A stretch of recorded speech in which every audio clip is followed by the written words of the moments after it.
especially for a man. It always kills men who seek it. Miranda smiled. I also hear he gives high places to men who can channel. That produced uneasy glances among the other women and a worried buzz. One of the younger women, Merowyn, slight and little more than a girl, swayed in her high-cantled saddle as if she might faint. News of Althor's amnesty had spawned frightening tales. Rumors only, Morghese fervently hoped. The light said it was all rumor. Men who could channel gathering in Caemlyn, carousing in the royal palace, terrorizing the city. You hear a great deal, Morghese said. Do you spend all your time listening at cracked doors? Miranda's smile deepened. She had been unable to resist pressure to become one of Morghese's attendants, but she was Bravo, Chris. But she was powerful enough to show her displeasure without fear. She was like a thorn driven deep into the foot, impossible to dislodge, and giving a sharp jab at every step. I have little time left from the pleasure of serving your majesty to listen anywhere, but I do try to catch what news I can of Andor, so I may converse with your majesty. I hear the false dragon consorts daily with Andoran nobles, Lady Aramilla and Lady Naean, Lord Jarin and Lord Lur, others friends of theirs. One of the falconers lifted a hooded, sleek gray bird with black wings up to Morghese. Silver bells on the falcon's jesses tinkled as she shifted on the handler's gauntlet. Thank you, but I have had enough of hawking for today, Morghese told him, then raised her voice. Lord. Master Gil, gather the escort. I am returning to the city. Gil gave a start.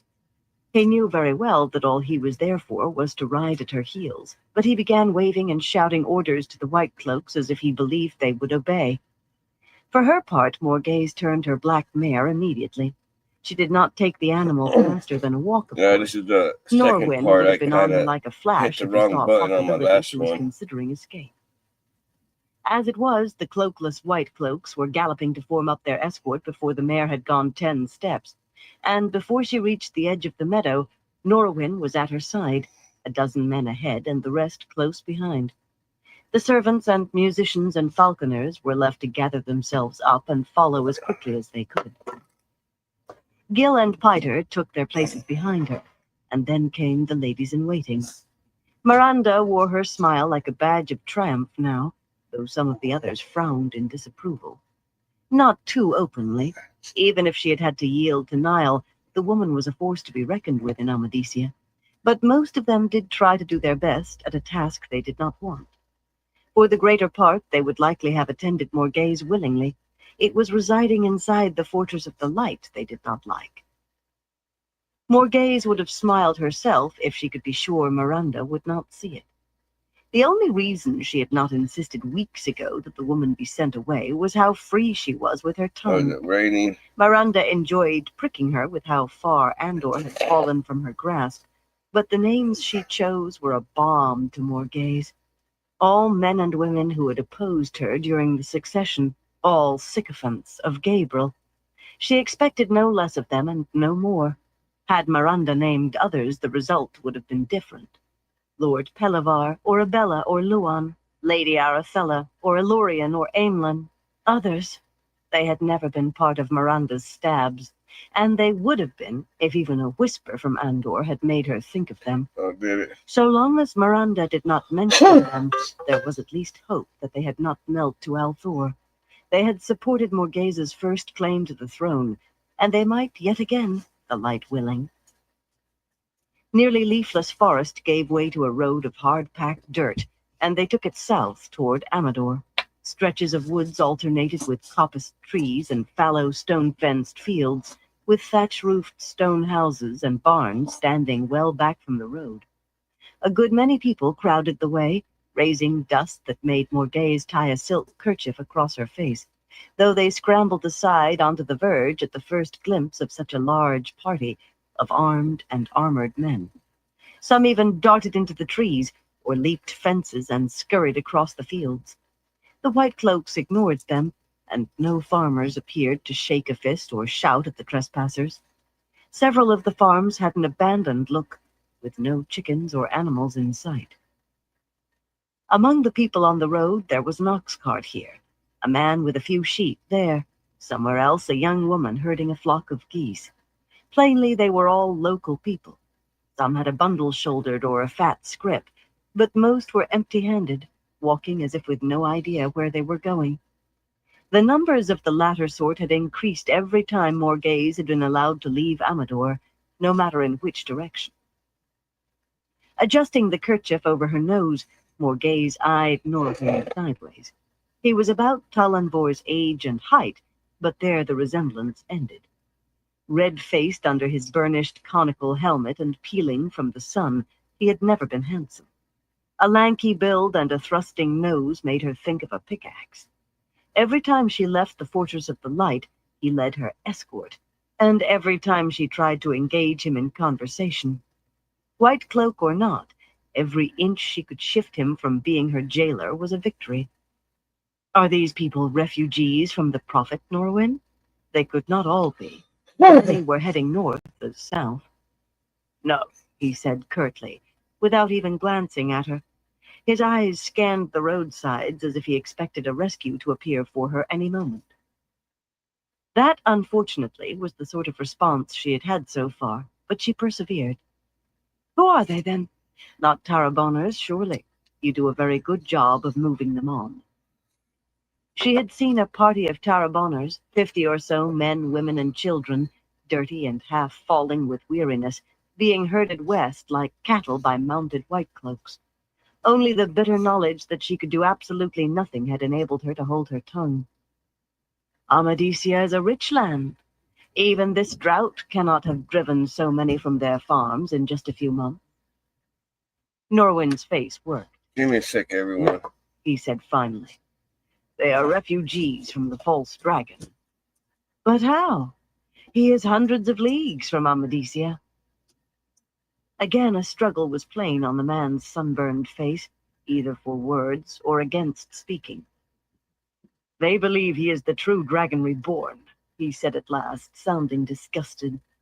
They say he has broken all bonds according to the prophecies. Men forsake their lords, apprentices desert their masters, husbands abandon their families, and wives their husbands. It is a plague carried on the wind, a wind that blows from the false dragon. Morghese's eyes fell on a young man and woman huddled in each other's arms, watching her party pass. Sweat streaked the dirt on their faces, and dust coated their plain clothes. They looked hungry, their cheeks sunken, their eyes too big. Could this be happening in Andor? Had Rand al'Thor done this to Andor too? If he has, he will pay. The problem was making sure the cure was not worse than the disease. To deliver Andor even from this, and hand it to the White Cloaks. She tried to keep the conversation going, but having delivered himself of more words than he had ever before spoken to her, I'm not sure what that was, Norwin retreated into monosyllables. It did not matter. If she could crack his reserve once, she could again. Twisting in her saddle, she tried to see the young man and woman, but they were hidden behind the White Cloak soldiers. That did not matter either. Those faces would reside in her memory, alongside her promise. Chapter 10. A Saying in the Borderlands. For a moment, Rand wished for the days when he could have strolled the palace corridors alone. This morning he was accompanied by Suilin and 20 maidens, by Bael, clan chief of the Goshin Aiel, with half a dozen Sovin Nai, knife hands, from the Jirad Goshin, for Bael's honor, and by Bashir with as many of his hawk-nosed Saldaeans. They crowded the broad, tapestry-hung hallway, the Kadensor-clad Farder Mai and Sovin Nai staring through servants who bowed or curtsied hastily and got out of the way, and the younger Saldaeans swaggering in their short coats and their baggy breeches tucked into their boots. It was hot even here in the shaded passage, and dust motes danced in the air. Some of the servants wore the red and white livery they had worn when Morghese ruled, but most were new, garbed in whatever they had on when they came applying for the job. A motley collection of farmers and tradesmen's woolens, mainly dark and plain, but running the range of colors, with here and there splashes of embroidery. or Hey, bits of fire! lace. I'm back. Rand made a mental note to have Mistress Harford, the first maid, find livery enough to go around, so the newcomers would not feel required to work in their Yeah. best clothes. I hit the wrong button on my Palace livery was laptop. certainly I have finer my than anything country folk had, laptop except right for here. perhaps feast Watch. days. The servants numbered fewer than in more days. They have it today, just right there. and a good many of the red and white attired men and women were gray and stooped, out of the pensioners' quarters. Instead of fleeing when so many others did, they had quit their retirement rather than see the palace become run down. Another And mental note, Yes. have Mistress Harford. Instead of First maid was an hitting the unprepossessing button title, to but Rena Harford ran turn the the royal camera back palace day to on, day. I actually hit Find the enough button servants so end the these stream. oldsters could enjoy their pensions. With the It pensions still sucked. being I was like, paid man, with mortgages I got a dead. couple people in here, and Should have then thought of that before. I hit the wrong button, and Olwen everyone Nori, goes. the chief clerk, would know. It was like being beaten to death with feathers. Everything reminded him of something else to be done. The ways. That was no feather. He had the waygate here in Camelin under guard, and those near Tyr and Kyrian. But he could not even be sure how many more there were. Yes, he would have traded all the bows and curtsies, all the honor guards, all the questions and burdens, all the people whose needs had to be met, for the days when he had to worry about providing a coat for himself. Of course, in those days, he would not have been allowed to stroll these corridors at all. Certainly not without a different sort of guard, one to make sure he did not slip a silver and gold chalice from its niche in the wall, or an ivory carving from a lapis inlaid table. At least Luz Theron's voice was not muttering at him this morning. At least he seemed to be getting the way of the mental trick Taim had shown him. Sweat trickled down Bashir's face, but the heat hardly touched Rand. He wore his silver-embroidered coat of gray silk buttoned to the neck, and if he felt a little warm, he did not sweat a drop. Taim assured him that in time he would not even feel heat or cold great enough to disable another man. It was a matter of distancing himself, of concentrating inward, a little like the way he prepared to embrace Saidin. Strange that it should be so close to the power, yet have nothing to do with it at all. Did Aes Sedai do the same? He had never seen one sweat. Had he? Abruptly he laughed out loud, wondering whether Aes Sedai ever sweated. Maybe he was not mad yet, but he could pass fair for a wool-headed fellow. Did I say something funny? Bashir asked dryly, knuckling his mustaches. Some of the maidens looked at him expectantly. They were making an effort to understand Wetlander humor. How Bashir kept his equanimity, Rand did not know. A rumor had reached the palace that very morning of fighting in the borderlands between borderlanders. Travelers' tales sprang up like weeds after rain, but this had come from the north, apparently with merchants who had been at least as far as Tar Valon. Nothing in it said where or who exactly. Saldaea was as likely as anywhere else, and Bashir had had no word from there since he left months ago. Yet he might have heard that the price of turnips had risen for all the effect the rumor had had on him. Of course, Rand knew nothing in the Two Rivers either. Vague mutters of an uprising somewhere in the west touched his home. In these days, that could be anything or nothing. But it was not the same for him. He had abandoned the Two Rivers. Aes Sedai had spies everywhere. He would not wager a power, but the Forsaken did not as well. The Dragon Reborn had no interest in the fly-speck village where Randall Thor had grown up. He was far beyond that. If he was not, then Emond's Field was a hostage to use against him. Still, he would not split hairs with himself. Abandonment was abandonment. If I could find a way to escape my destiny, do I deserve to? That was his own thought, not Luz Theron's. Shifting shoulders that suddenly seemed to ache dully, he kept his voice light. Forgive me, Bashir. Something odd just occurred to me. But I have been listening. You were saying Camelin is filling up? For every man who ran away because he was afraid of the false dragon, two have come Dude. because I'm not, and he isn't? You see? Bashir grunted, which might have meant anything. How many have come for other reasons, Rand Althor? Bale was the tallest man Rand had ever seen, a good hand taller than Rand himself. He made an odd contrast with Bashir, who stood shorter than any of the maidens except Delilah. Gray streaked thickly through Bale's dark reddish hair, but his face was lean and hard, his blue eyes sharp. You have enemies enough for 100 men. Mark me, they will try to strike at you again. There could even be shadow runners among them. Even if there are no dark friends, Bashir put in, trouble brews in the city like tea left on the boil. A number of people have been severely beaten, evidently for doubting you're the Dragon Reborn, and one poor fellow was hauled from a tavern into a barn and hanged from the rafters for laughing at your miracles. My miracles? Rand said incredulously. A wrinkled, white-haired serving man in a too-large coat of livery, with a large vase in his hands, trying to bow and step out of the way at the same time, tripped on his heel and fell backward. The pale green vase, paper-thin seafolk porcelain, flew over his head and went tumbling end over end across the dark red floor tiles, spinning and bouncing until it came to rest upright, 30 or so paces down the hall.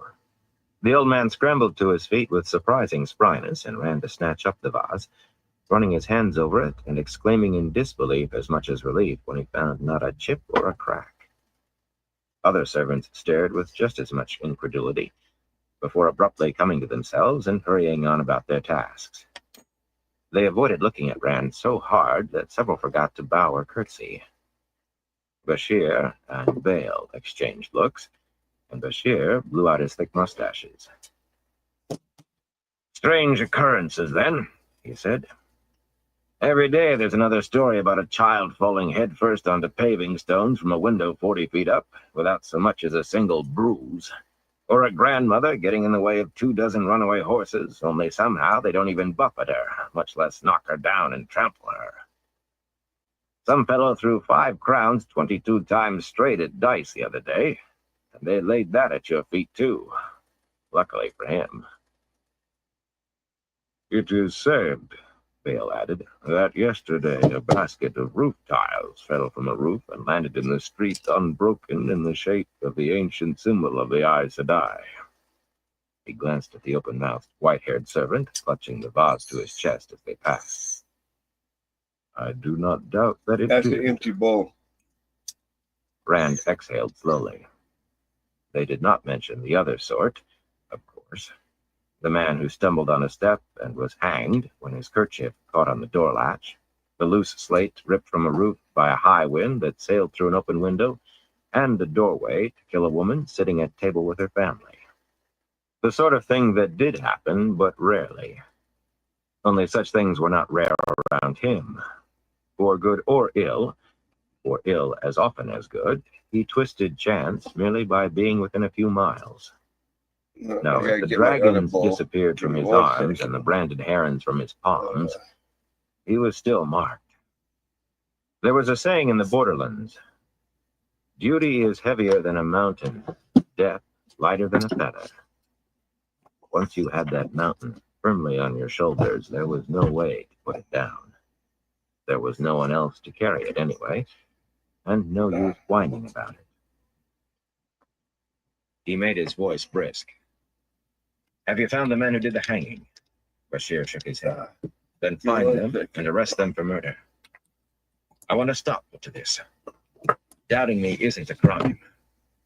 Rumor said the Prophet had made it one, but there was nothing to do about that yet. He did not even know where Mr. was. Yeah, somewhere. He had found him. If he had not gone elsewhere, he would tell him. Yet another note stopped up in his head. No matter how far it goes, she said, whispers you're a false dragon who killed Morghese with Aes Sedai help. People are supposed to rise up against you and avenge their food. There may be more than one. Maybe I use this one. Rand's face up. The first part he could live with. He had to. You gotta clean this one. stamp out however many times a night, but he would not tolerate incitement to rebellion. And there would be one land he did not split apart in war. He would give Elena land as unblemished as it had come to him, if he ever found her. Find who began it, he said harshly, and toss them in prison. Find who started it. If they seek pardon, they can ask Elaine for it. A young serving woman in a rough brown dress, dusting a blue spun-glass bowl, caught sight of his face, and the bowl dropped from her suddenly shaking hands and shattered. He did not always alter chance. Is there any good news? I could do with some. The young woman bent unsteadily to gather up the shards of the bowl, but Suolin glanced at her, just glanced. She sprang back, flattening herself wide-eyed against a tapestry. Here's a couple of them. Rand did not understand it, but some women seemed more frightened of the maidens than they did of Aiel men. The young woman looked at Bale as if I hoping got he would some protect more her. in a He little did not appear to wooden see little her at all. pirate chest. That depends on how you define good news, Bashir shrugged. I've learned that Elorian of House Tremaine and Pelivar of House Kurlan entered the city 3 days ago. Sneaked in, you might say, and neither has come near the inner city that I've heard. Talk in the streets of Dylan of House Teravin in the country nearby. None of them has responded to your invitations. I've heard nothing to connect any of them to the Whispers. He glanced at Bale, who gave a slight shake of his head. We hear less than you, Davram Bashir. These people speak more freely around Wetlanders. It was good news in any case. Those were people Rand needed. If they believed him a false dragon, he could find a way around that. If they believed he had killed Morghese, well, so much the better if they remained loyal to her memory and her blood. Send them fresh invitations to visit me. Include Dylan's name. They may know where she is.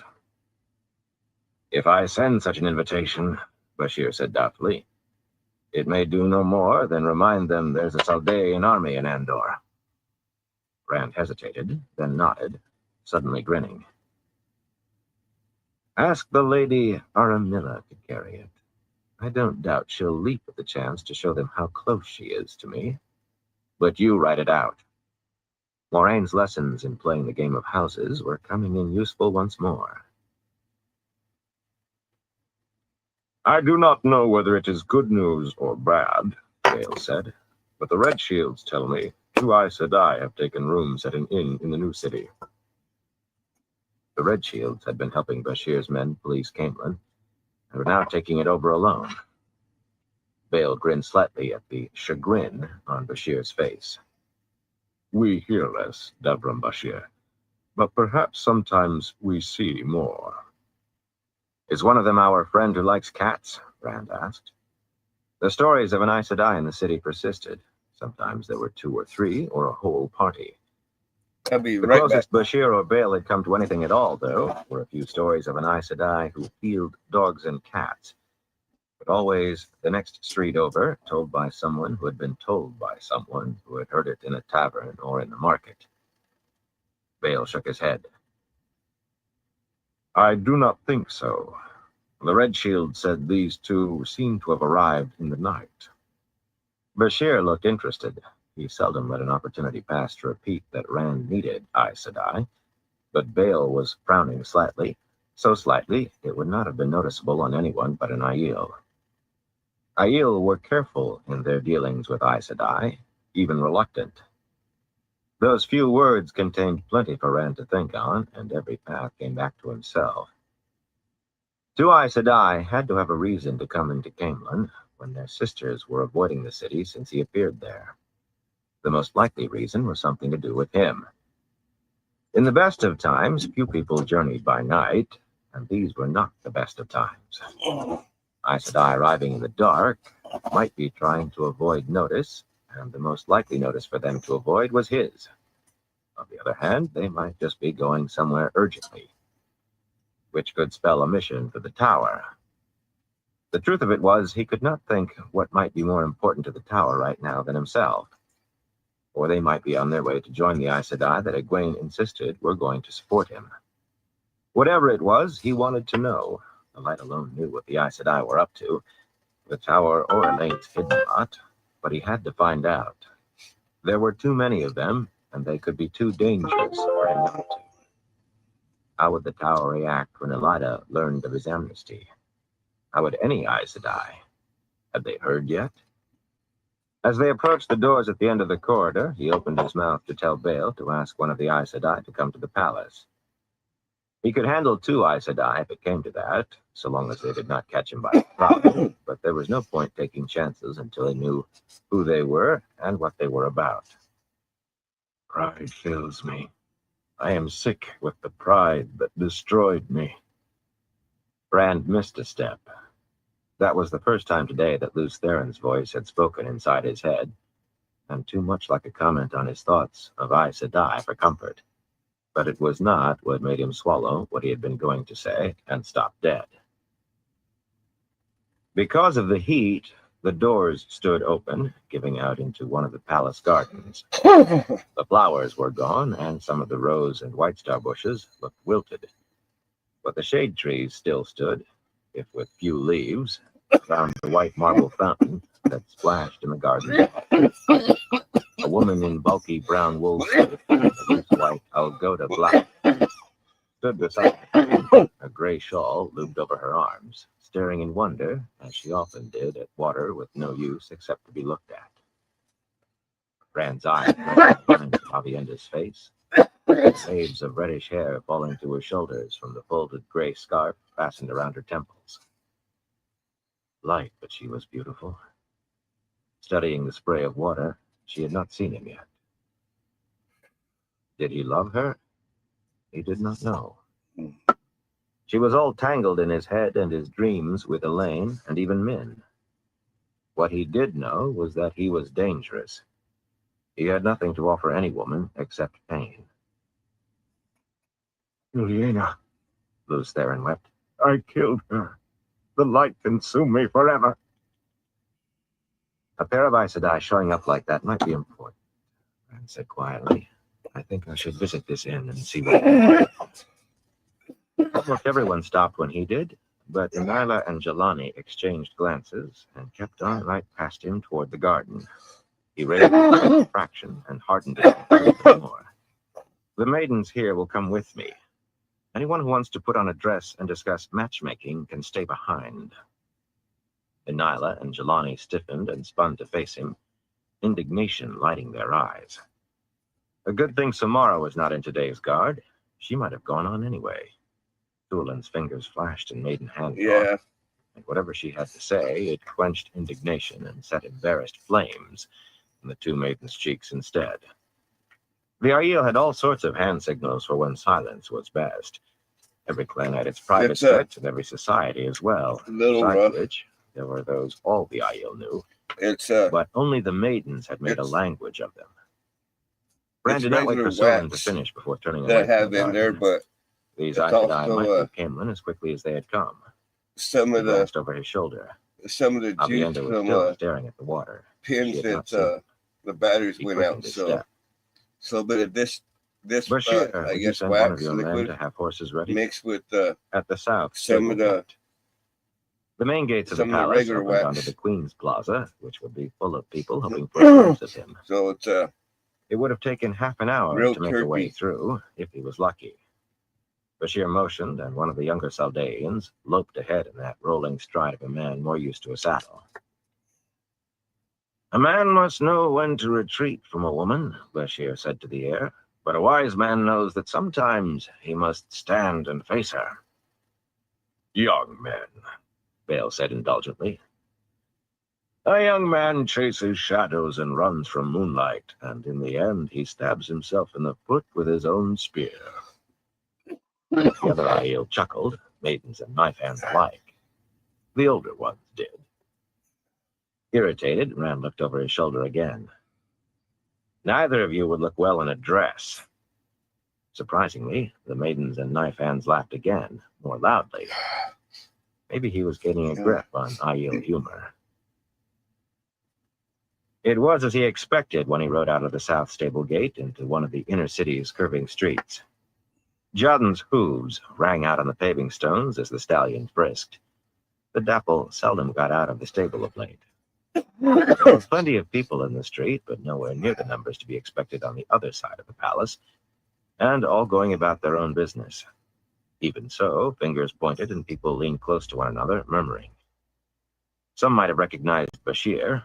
Unlike Rand, he had been out and about in the city often. But anybody emerging from the palace, especially with an escort of Nice. trotting Aiel, had to be important. The I can't murmurs wait and till I pointing get fingers followed. the funds together. Despite the get stares, me another, Rand tried to enjoy the beauties of stash the of wax. Ogier-built inner city. The few occasions he found to just enjoy anything were precious.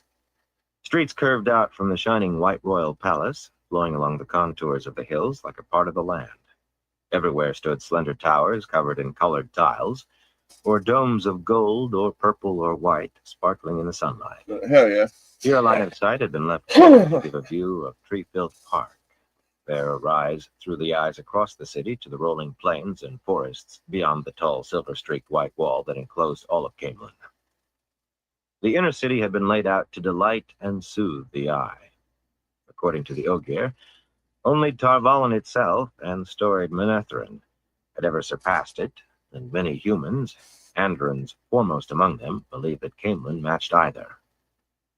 The pure white walls of the inner city marked the beginning of the surrounding new city with its own domes and spires, some trying to match the height of those in the inner city on its higher hills.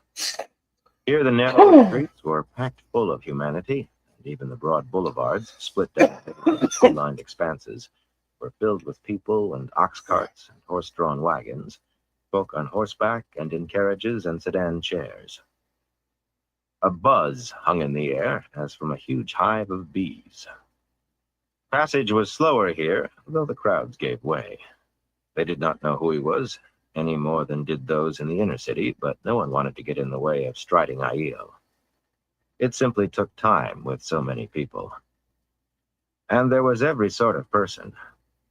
Farmers in rough woolens and merchants in coats or dresses of finer cut. Craftsmen hurrying about their trades and hawkers crying their wares from trays and pushcarts. Everything from pins and ribbons to fruit and fireworks. The last two equally dear now. A gleeman in his patch-covered cloak rubbed shoulders with 3 Aiel inspecting the blades displayed on tables before a cutler's workshop. 2 lean fellows with their dark hair in braids and swords on their backs, hunters for the horn, expected, stood chatting with a number of Saldaeans as they listened to a woman playing the flute and a man the timbre on a street corner. Carianin, shorter and paler, stood out among the Andorans, and so did the darker Tyrans. But Rand saw Mirandians in long coats and Altarans in elaborate vests, fork-bearded Kandori, even a pair of Domani with long, thin mustaches and earrings. Another sort of people stood out too, those who wandered about in rumpled coats and wrinkled dresses, often dusty and always blinking and staring, plainly with nowhere to go and no idea of what to do next. That sort had gone as far as they could go toward what they sought. Him, the Dragon Reborn. What he was to do with them he had no notion, yet they were his responsibility, one way or another. No matter that he had not asked them to throw over their lives, had not wanted them to abandon everything. They had. From him.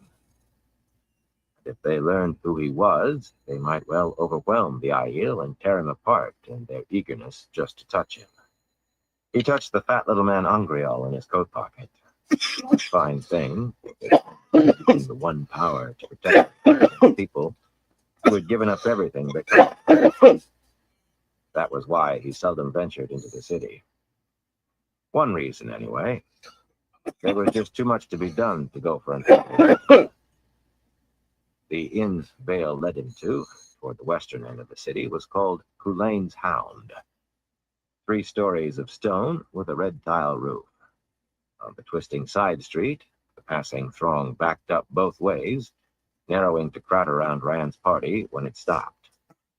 Rand touched the Angreal again. 2 Aes Sedai, he should be able to handle them without resorting to that. before dismounting and going in. Not before 3 maidens and a pair of knife hands, of course, all on their toes, and a hair from veiling. He could have taught a cat to sing first. Leaving 2 Saldaeans with the horses, Bashir and the others strode in at his heels, along with Bale, the rest of the Aiel following, except for those who had taken up guard outside. What they found was unexpected. The room could have changed places with any of 100 or more in Camelin. Great barrels of ale and wine lining one plain plastered wall, topped with smaller casks of brandy, and a gray-striped cat sprawled on top of all, a pair of stone fireplaces, the hearths swept bare, and 3 or 4 aproned serving women moving among tables and benches scattered around a bare wooden floor beneath a beamed ceiling. The innkeeper, a round-faced man with 3 chins, a white apron straining around his bulk, trotted up washing his hands and eyeing the Aiel only a touch nervously. Camelin had learned they were not going to pillage and burn everything in sight. Convincing the Aiel that Endor was not a conquered land and they could not take the fifth had been a harder proposition. But that was not to say innkeepers were used to having 24 appear in their common rooms at once. The innkeeper concentrated on Rand and Bashir. Bashir. Both men were clearly men of substance by their clothes, but Bashir was the elder by a good many years and thus likely to be the more important. "Welcome, my lords. What may I offer you? I have wines from Murandy, as well as Andoran, brandy from—" Rand ignored the man. What was not like 100 other common rooms was the patrons.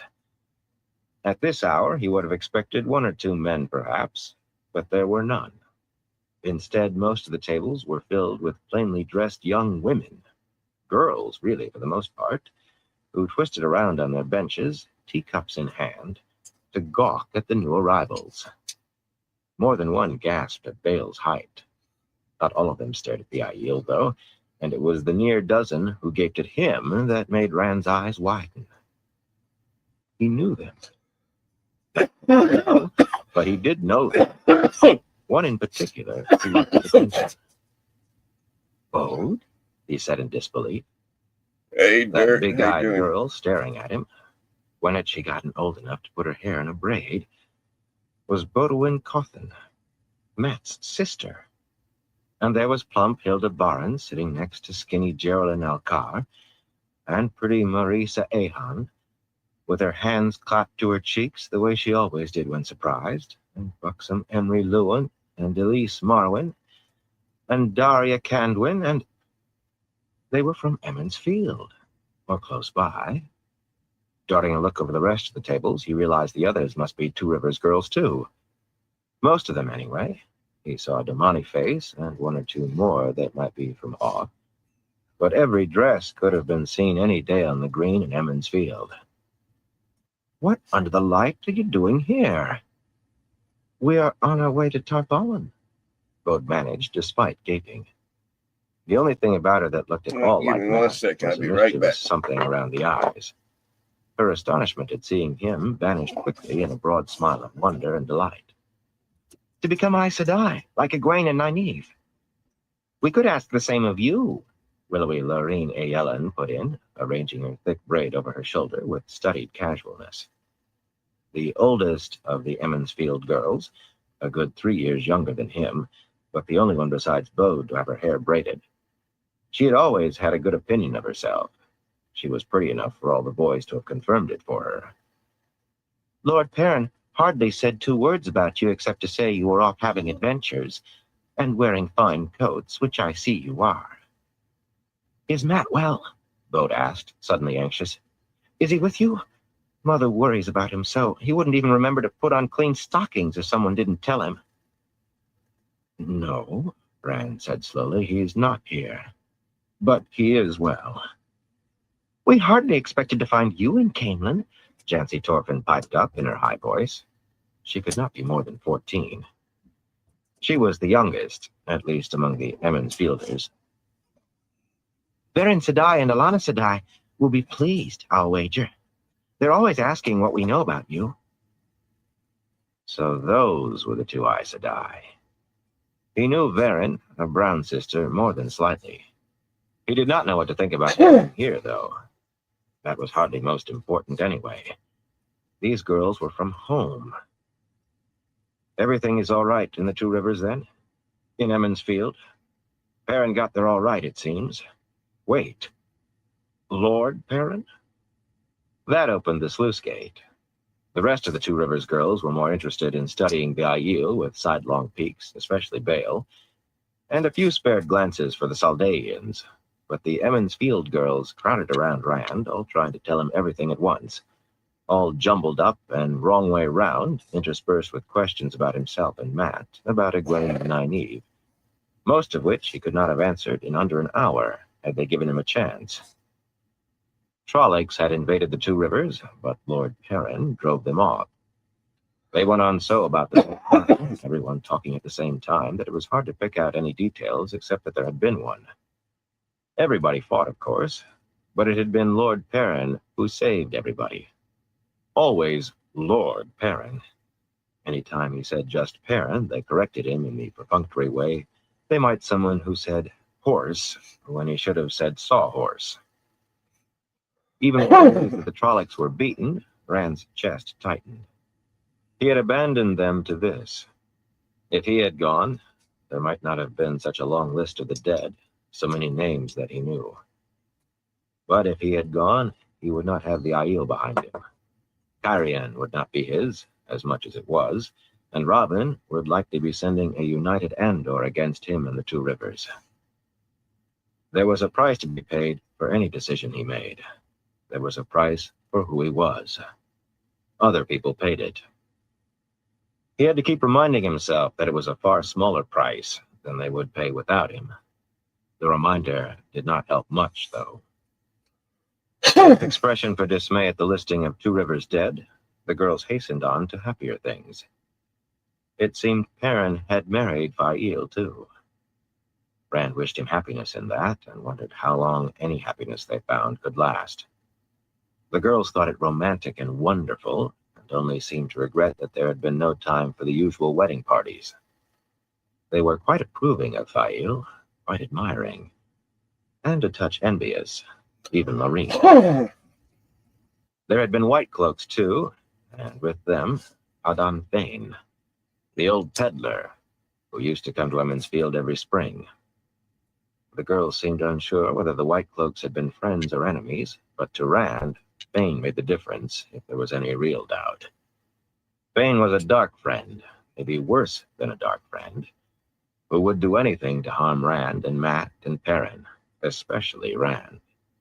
Maybe the worst news they had to tell him was that no one knew whether Fain was dead. In any case, the White Cloaks were gone, the Trollocs were gone, and refugees were flooding in across the mountains of mist, bringing all sorts of new things, from customs, trades, plants and seeds to clothes. One of the other girls was a Damani, and there were 2 Taraboners and 3 from Almouth Plain. Lorene bought a Damani dress, little Jancy laughed, cutting her eyes. But her mother made her take it back to the seamstress. Lorene raised her hand, then thought better of it, and simply rearranged her braid with a sniff. Jancy giggled. Who cares about dresses? Suza Alcine exclaimed. Rand doesn't care about dresses. A slight fluttery girl, Suza had always been excitable, and right now she was bouncing on her toes. Alana Sedai and Varen Sedai tested everybody. Well, almost everybody. Celia Cole wanted to be tested too, Mars Eldon, a stocky girl, put in. Rand did not much remember her, except that she had always had her nose in a book, even walking in the street. She insisted. She passed, but they told her she was too old to be a novice. Suza went right on over Mars. And we all passed. We've been traveling all day and practically all night since Whitebridge, Bode put in. It is so good to stay in one place a little while. Have you seen Whitebridge, Rand? Jancy said on top of Bode. The Whitebridge itself? And we're going to Tar Valon to become Aes Sedai, Suza finished with a glare that took in Bode, Mars, and Jancy. In Tar Valon. We will not be going to Tar Valon, Jancy. The voice from the door to the street spun the girl's attention from Rand, but the 2 Aes Sedai just coming in waved aside their questions offhandedly. The Aes Sedai's regard was all for Rand. They were disparate women, despite the common link of their faces. Either could have been any age at all, but Varen was short and plump, square-faced, with a touch of gray in her hair, while the other, who must be Alanna, was dark and slender, a beautiful vulpine woman with waves of black hair and a light in her eyes that spoke of a temper, and with a slight redness around them, as if she had been crying, though Rand could hardly believe an Aes Sedai weeping. Her riding dress was gray silk slashed with green, and looked as if she had just donned it, while Varen's pale brown appeared slightly rumpled. If Varen paid little heed to her clothes, though, her dark eyes were sharp enough. They latched onto Rand as tightly as mussels on a rock. Two men in dull green coats followed them into the common room, one stocky and gray-haired, the other a tall, dark whip of a man, but a sword on his hip, and the fluid way they moved would have named them warders even without the Aes Sedai.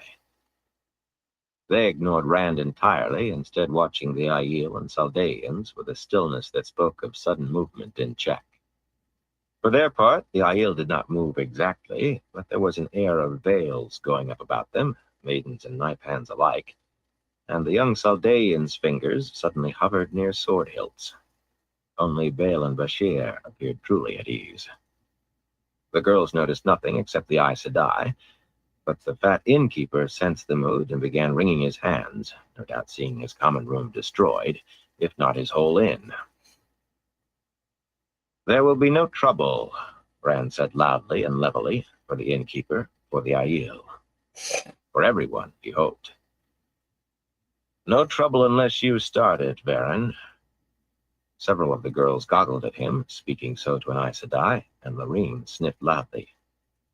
Varen studied him with bird-like eyes. "Who are we to start trouble near you? You have come far since I saw you last."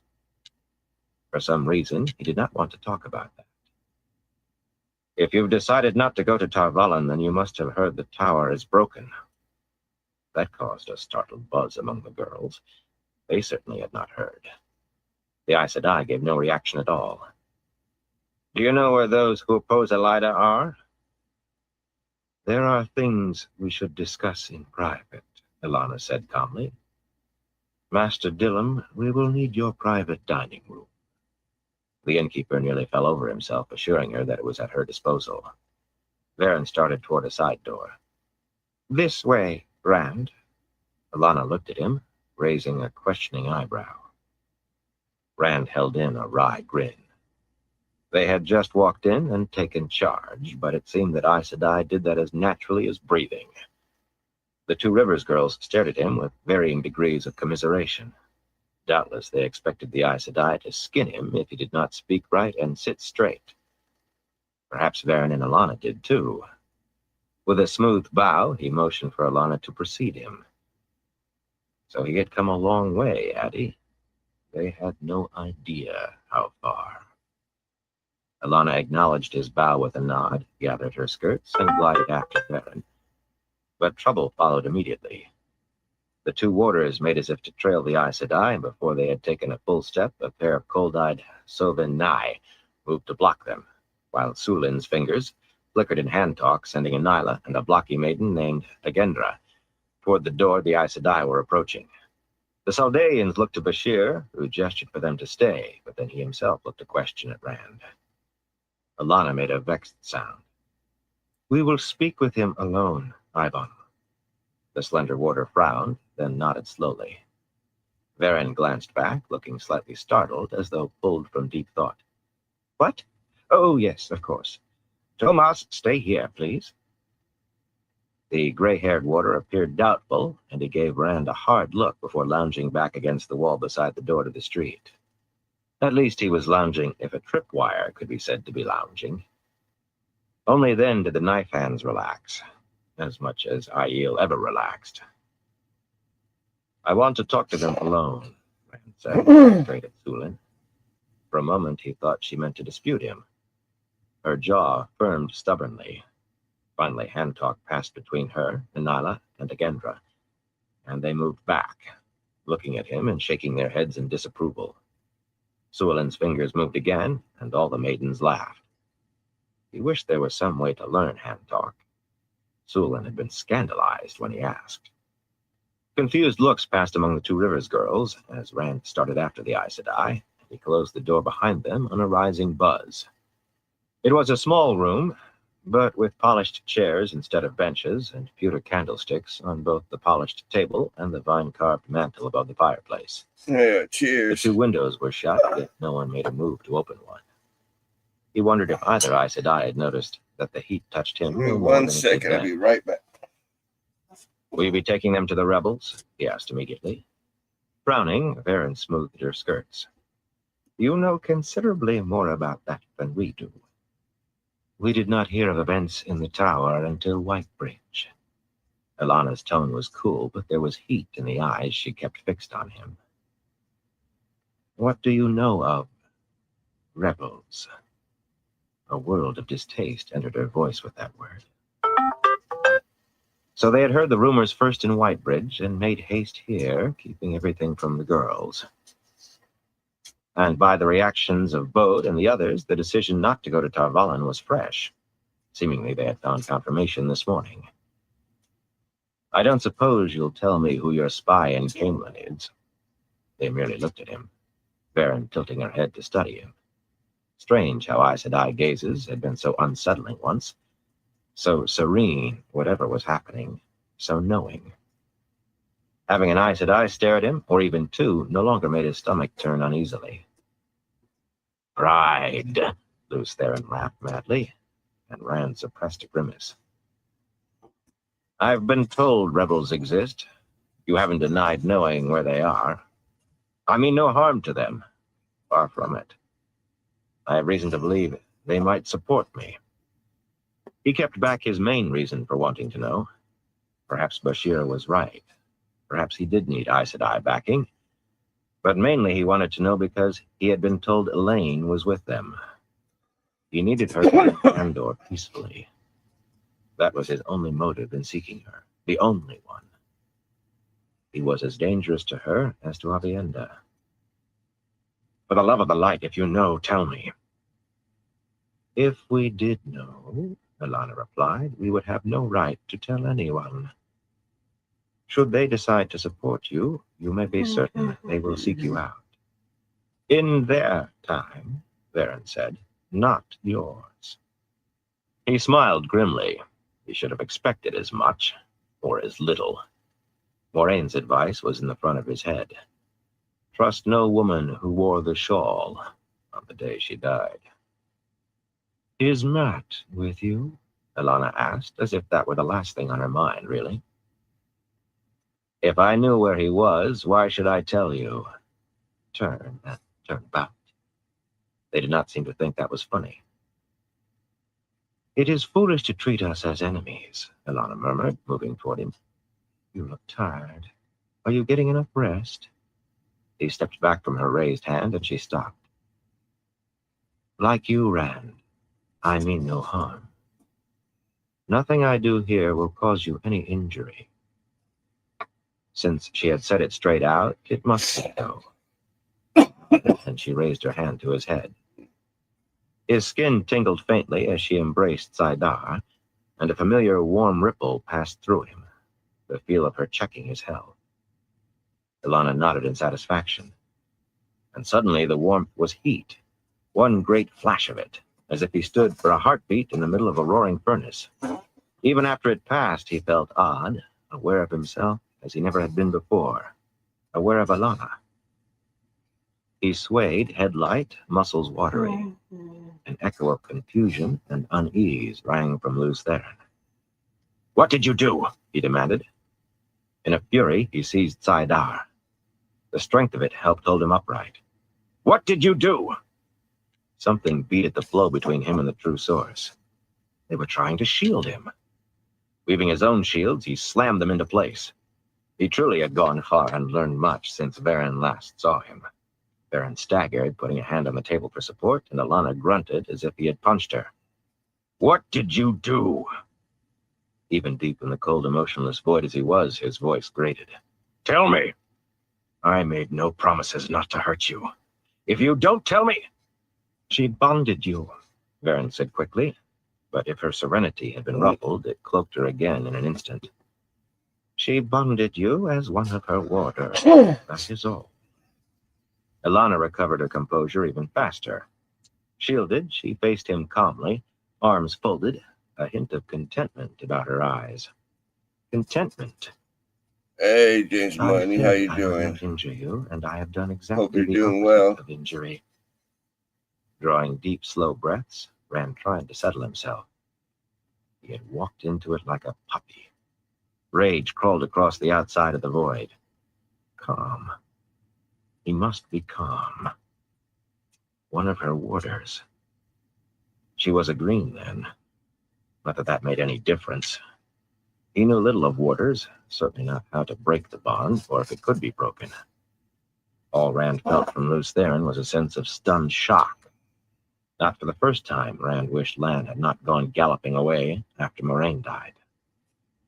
You said you won't How be you going to doing, Tarvan. Christopher? In Cheers. that case, since you don't seem to know whether you know where the rebels are, you can remain here in Caemlyn.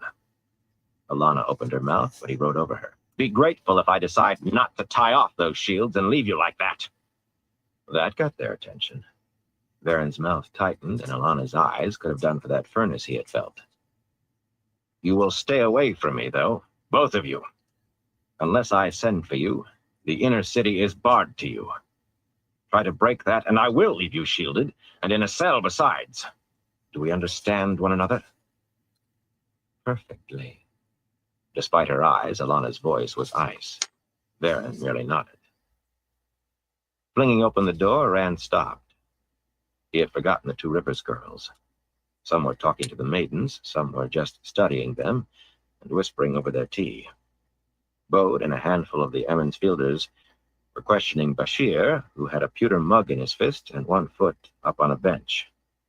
They looked half entertained, half aghast.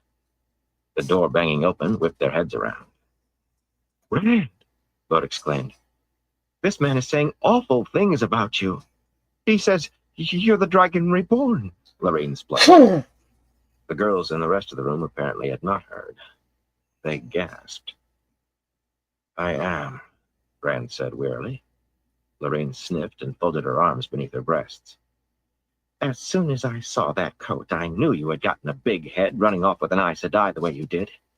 I knew it before you talked so disrespectfully to Alanna Sedai and Varen Sedai, but I didn't know you had become a stone-blind jackfool.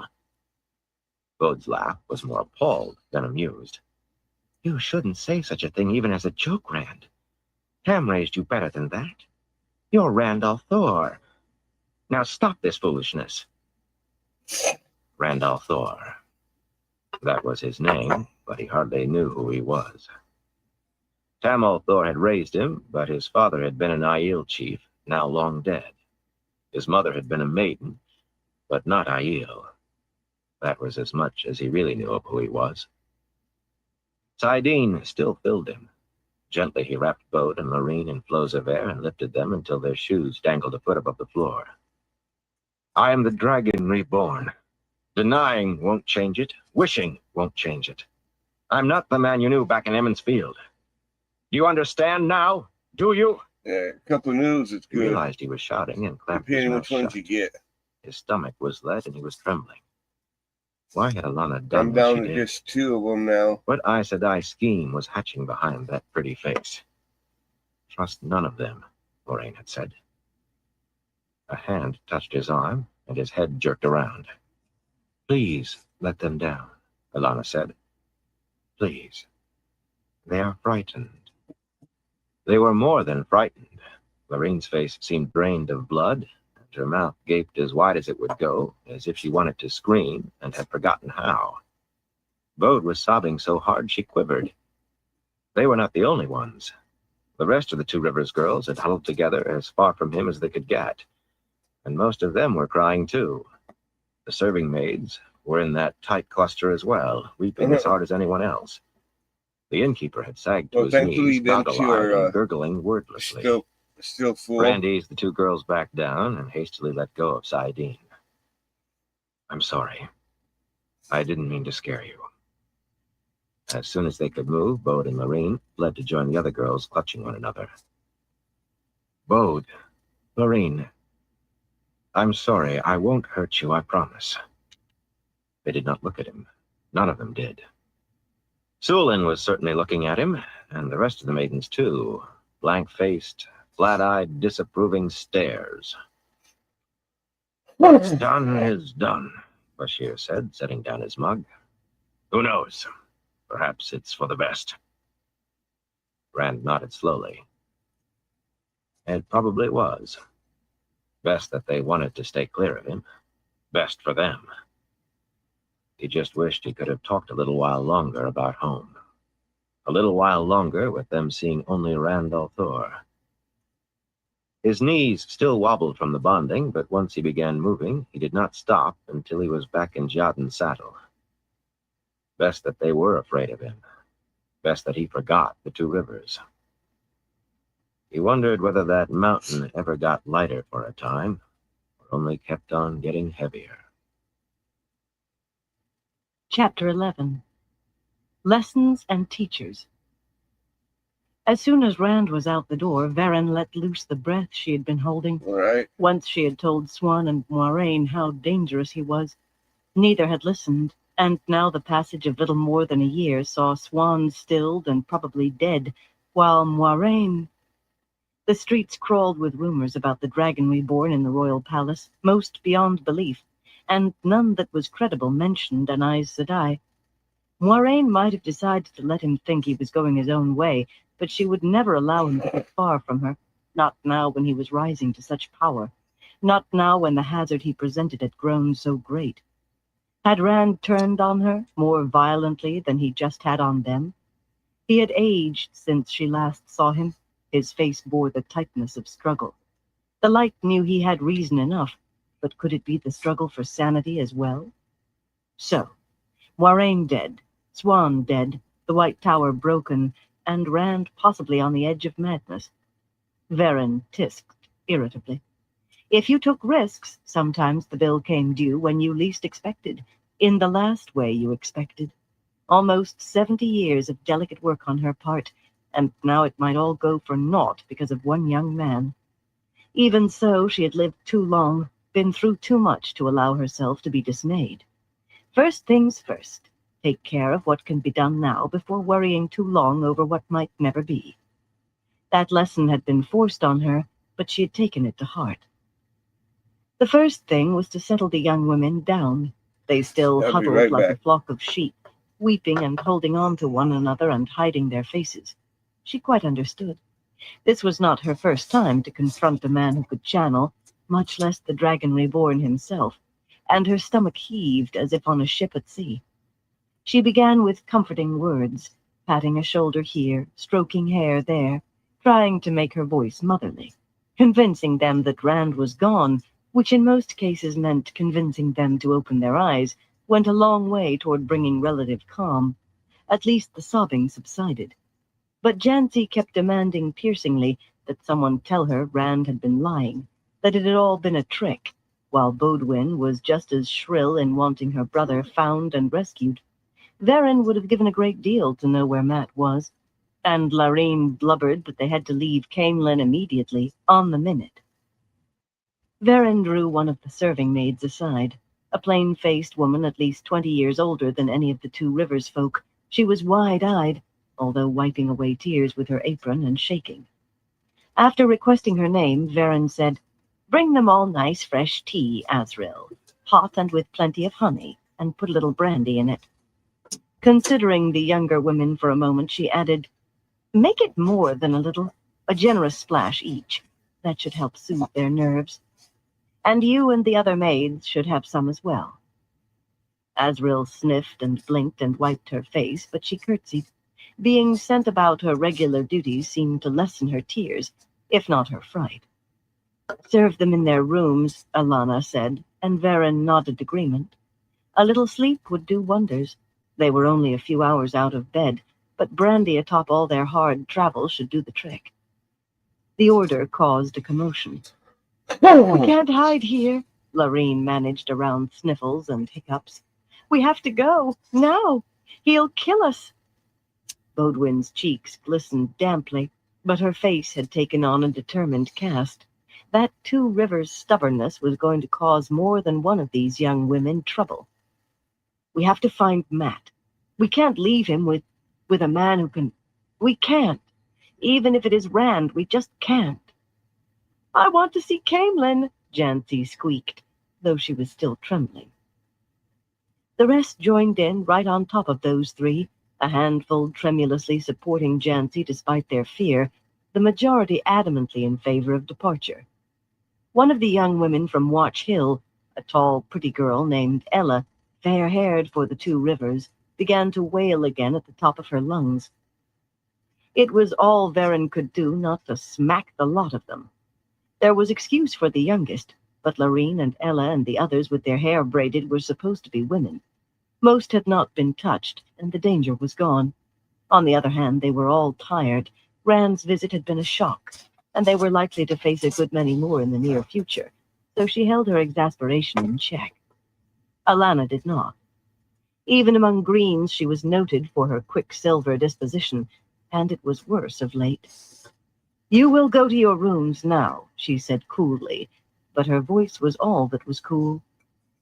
Verin sighed as the other Aes Sedai wove air and fire into illusion. Gasps filled the room, and already wide eyes bulged. There was no real need for this, but custom frowned on interfering with another sister publicly, and in truth, Verin found the sudden cessation of Ella's howls a relief. Her own nerves were far from their best. The untrained young women could not see the flows, of course. To them it seemed that Alanna was growing taller with every word. Her voice grew with it, tone unchanged, but booming to match her apparent size. You are to be novices, and the first lesson a novice must learn is to obey Aes Sedai immediately, without complaint or quibble. Alanna stood in the middle of the common room, unchanged, to Verin at least, but the illusion's head touched the ceiling beams. Now run. Whoever is not in her room by the time I count 5 will regret it to her dying day. 1, 2... Before she reached 3, there was a mad squealing scramble on the stairs at the back of the room. It was a wonder no one was trampled. Alanna did not bother to go beyond 4. As the last of the Two Rivers girls vanished above, she released Saidar, the illusion vanished, and she gave a short, satisfied nod. Verin expected the young women would have to be cajoled even to peek out of their rooms now. Perhaps it was just as well. With matters as they were, she did not want anyone sneaking out for a view of Caemlyn and having to be retrieved. Of course, Alanna had had her effect elsewhere, too. It was necessary to coax the maids out from under the tables where they had hidden, and the one who had collapsed trying to crawl to the kitchen had to be helped back onto her feet. They made no noise, they just trembled like leaves in a high wind. Verin had to give each one a little push to start her moving, and repeated her orders about the brandy and tea 3 times before Azriel stopped gazing at her as if watching her sprout another head. The innkeeper's jaw was on his chest. His eyes seemed ready to fall out of his face. Verin looked at Tomas and motioned to the swaying fellow. Tomas gave her a wry look. He always did when she asked him to clear up trivial matters, yet he seldom questioned her orders, then clapped an arm around Master Dillam's shoulders and asked in a jovial tone whether the two of them might not share a few mugs of the inn's best wine. A good man, Tomas, skilled in surprising areas. Ivone had seated himself with his back against the wall and his boots up on a table. He managed to keep an eye on the door to the street and one on Alanna. A very cautious eye on Alanna. He was more than solicitous of her since Owen, her other warder, had died in the Two Rivers, and wisely more than wary of her temper, though she usually managed to control it better than she had today. Alanna herself showed no interest in helping clean up the mess she had made. She stood in the middle of the common room looking at nothing, arms folded. To anyone not Aes Sedai, she probably seemed serenity incarnate. To Verin, Alanna was a woman ready to explode.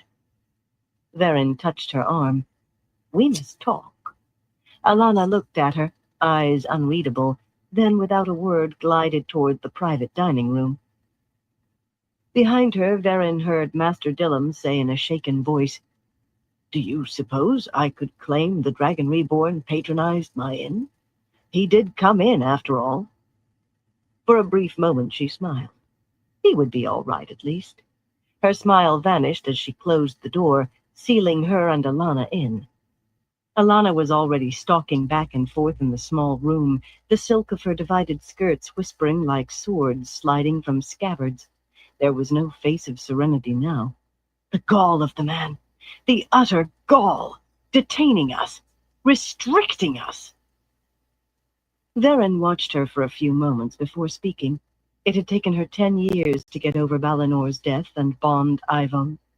Alana's emotions had been raw since Owen's death, and she had held them in far too long.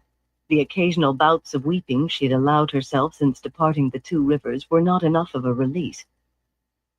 "I suppose he can keep us out of the inner city with guards at the gate, but he cannot really hold us in Caemlyn." That got the withering glance it deserved. They could leave with little difficulty. However much Rand had taught himself, there was little chance he had managed to discover wards, but it would mean relinquishing the Two Rivers girls. No Aes Sedai had found a trove like the Two Rivers in... Varen could not imagine how long. Perhaps not since the Trolloc Wars. Even young women of 18, the limit they had set for themselves, often found it hard to accept the strictures of the novitiate. Yet had they extended the limit only 5 years, she and Alana could have brought out twice as many, if not more. 5 of these girls, 5, had the spark inborn, including Matt's sister and Ella and young Jancy. They would channel eventually, whether anyone taught them or not, and be very strong. She and Alana had left 2 more behind to be gathered up in a year or so, when they were old enough to leave home. That was safe enough. A girl with the ability born in her very rarely manifested it before 15 without training. The rest showed exceptional promise, all of them. The Two Rivers was a lode of pure gold. Now that she had the other woman's attention, Varen changed the subject. She certainly had no intention of abandoning those young women, or of moving any further from Rand than she had to. "Do you think he is right about rebels?" Alana's fists tightened for a moment on her skirts. "The possibility repels me. Could we really have come to..." She trailed off, sounding lost. Her shoulders slumped. Tears bubbled just beneath the surface, barely held in check. Now that the other woman's anger was dulled, Varen had questions to ask before sharpening it again. "Is there any prospect your butcher can tell you more of what has happened in Tar Valon if you dig?" The woman was not really Alana's. She was a Green Ajah agent, discovered because Alana had noticed an emergency signal of some sort outside her shop. Not that Alana had told Varen what it was, of course. Varen certainly would not have revealed any brown signal. "No, she knows no more than the message she gave me, and that dried her mouth so she was hardly able to form words. All loyal Aes Sedai to return to the tower. All is forgiven. That was the essence of it anyway." A flash of anger lit Alana's eyes, but only for a moment, and not as strong as before. "If not for all those rumors, I'd never have let you know who she is." That and her emotions being unbalanced. At least she had stopped pacing. "I know," Varen said, sitting down at the table, "and I will respect the confidence. Now, you must agree that message makes the rumors true. The tower is broken. In all probability, there are rebels somewhere. The question is, what do we do about it?" Alana looked at her as if she were mad. Small wonder. Swan had to have been deposed by the Hall of the Tower according to Tower law. Even a suggestion of going against Tower law was unthinkable. But then the Tower broken was unthinkable. "If you have no answer, think on it. And think on this. Swan Sanche was part of finding young Althor in the first place." Alana opened her mouth, doubtless to ask how Varen knew, and whether she had been part of it too, but Varen gave her no chance. "Only a simpleton would believe that role played no part in bringing her down. Coincidences that large do not exist. So think what Elida's view of Rand must be. She was red, remember. While you are thinking, answer me this. What were you at, bonding him like that?" The question should not have caught Alanna by surprise, yet it did. She hesitated, then drew out a chair and sat, arranging her skirts before she answered. It was the logical thing to do with him right there in front of us. It should have been done long ago. You could not, or would not. Like most Greens, she was somewhat amused by other Ajah's insistence that each sister have only one warder. What Greens thought of the Reds having none was better left unsaid. They should all have been bonded at the first chance. They're too important to run loose, most of all. Color blossomed suddenly in her cheeks. It would be a good while yet before she had full control of her emotions again. Verin knew what caused the blushes. Alanna had let her tongue run away with her. They had had Perrin under their eyes for long weeks while testing young women in the Two Rivers, but Alanna had quickly gone silent on the subject of bonding him. The reason was as simple as a heated promise from Fail, delivered well out of Perrin's hearing, that if Alanna did any such thing, she would not leave the Two Rivers alive. Had Fail known more of the bond between Aes Sedai and Gaidin, that threat would not have worked, yet her ignorance, if nothing else, had stayed Alanna's hand. Very likely it had been frustration over that, plus the frayed state of her nerves, that had led to what she did with Rand. Not only bonding him, but doing so without his permission. That had not been done in hundreds of years. Well, Verin thought dryly, I have broken a few customs in my time. Logical, she said, smiling to take the sting from her words. You sound like a white. Well, now that you have him, what are you going to do with him? Considering the lessons he taught us. I am minded of a fireside tale when I was a girl about a woman who put saddle and bridle on a lion. She found it a fine and wonderful ride, but then discovered she could never dismount and never sleep. Shivering, Alanna rubbed her arms. I still cannot believe he is so strong. If only we had linked sooner. And I tried. I failed. He is so strong. Verin barely kept from shivering herself. They could not have linked sooner, not unless Alanna was suggesting they should have linked before she bonded him. Verin was not sure what the result of that would have been. In any case, it had been a series of extremely bad moments, from discovering that they could not cut him off from the true source to the contemptuous ease with which he had shielded them, snapping their connections to Saidar like thread, both of them at once. Remarkable. How many would it take to shield and hold him? The full 13? That was only tradition, but it might be necessary with him. At any rate, that was speculation for another day. And then there is the matter of his amnesty. Alanna's eyes widened. Surely you don't believe that. With every false dragon there have been tales that he was gathering men who could channel, all as false as the men. They wanted power for themselves, not to share it with other men. He is not a false dragon, Verin said quietly, and that may change everything. If one rumor is true, so can another be, and the amnesty has been on every tongue since Whitebridge. Even if it is, perhaps no one has come. No decent man wants to channel. If more than a handful wanted it, we would have had false dragons every week. He is ta'veren, Alanna. He draws what he needs to him. Alanna's mouth worked, her hands now white-knuckled, fists on the table. Every shred of Aes Sedai tranquility gone, she trembled visibly. We can't allow men channeling, loosed on the world. If it is true, we must stop it. We must. She was on the point of springing up again, eyes flashing. Before we can decide what to do about them, Verin said calmly, we need to know where he is keeping them. The royal palace seems likely, but finding out may be difficult with the inner city denied to us. This is what I propose. Alanna leaned forward intently. There was a good deal to be worked out, though most would come later. A good many questions to be answered later. Was Moiraine dead? And if so, how had she died? Were there rebels? And what should her and Alanna's stance be concerning them? Should they try to deliver Rand to Elaida, or to these rebels? Where were they? That knowledge would be valuable, whichever way the other questions were answered. How were they to make use of the so very fragile leash Alana had placed on Rand? Should one or both try to take Moiraine's place?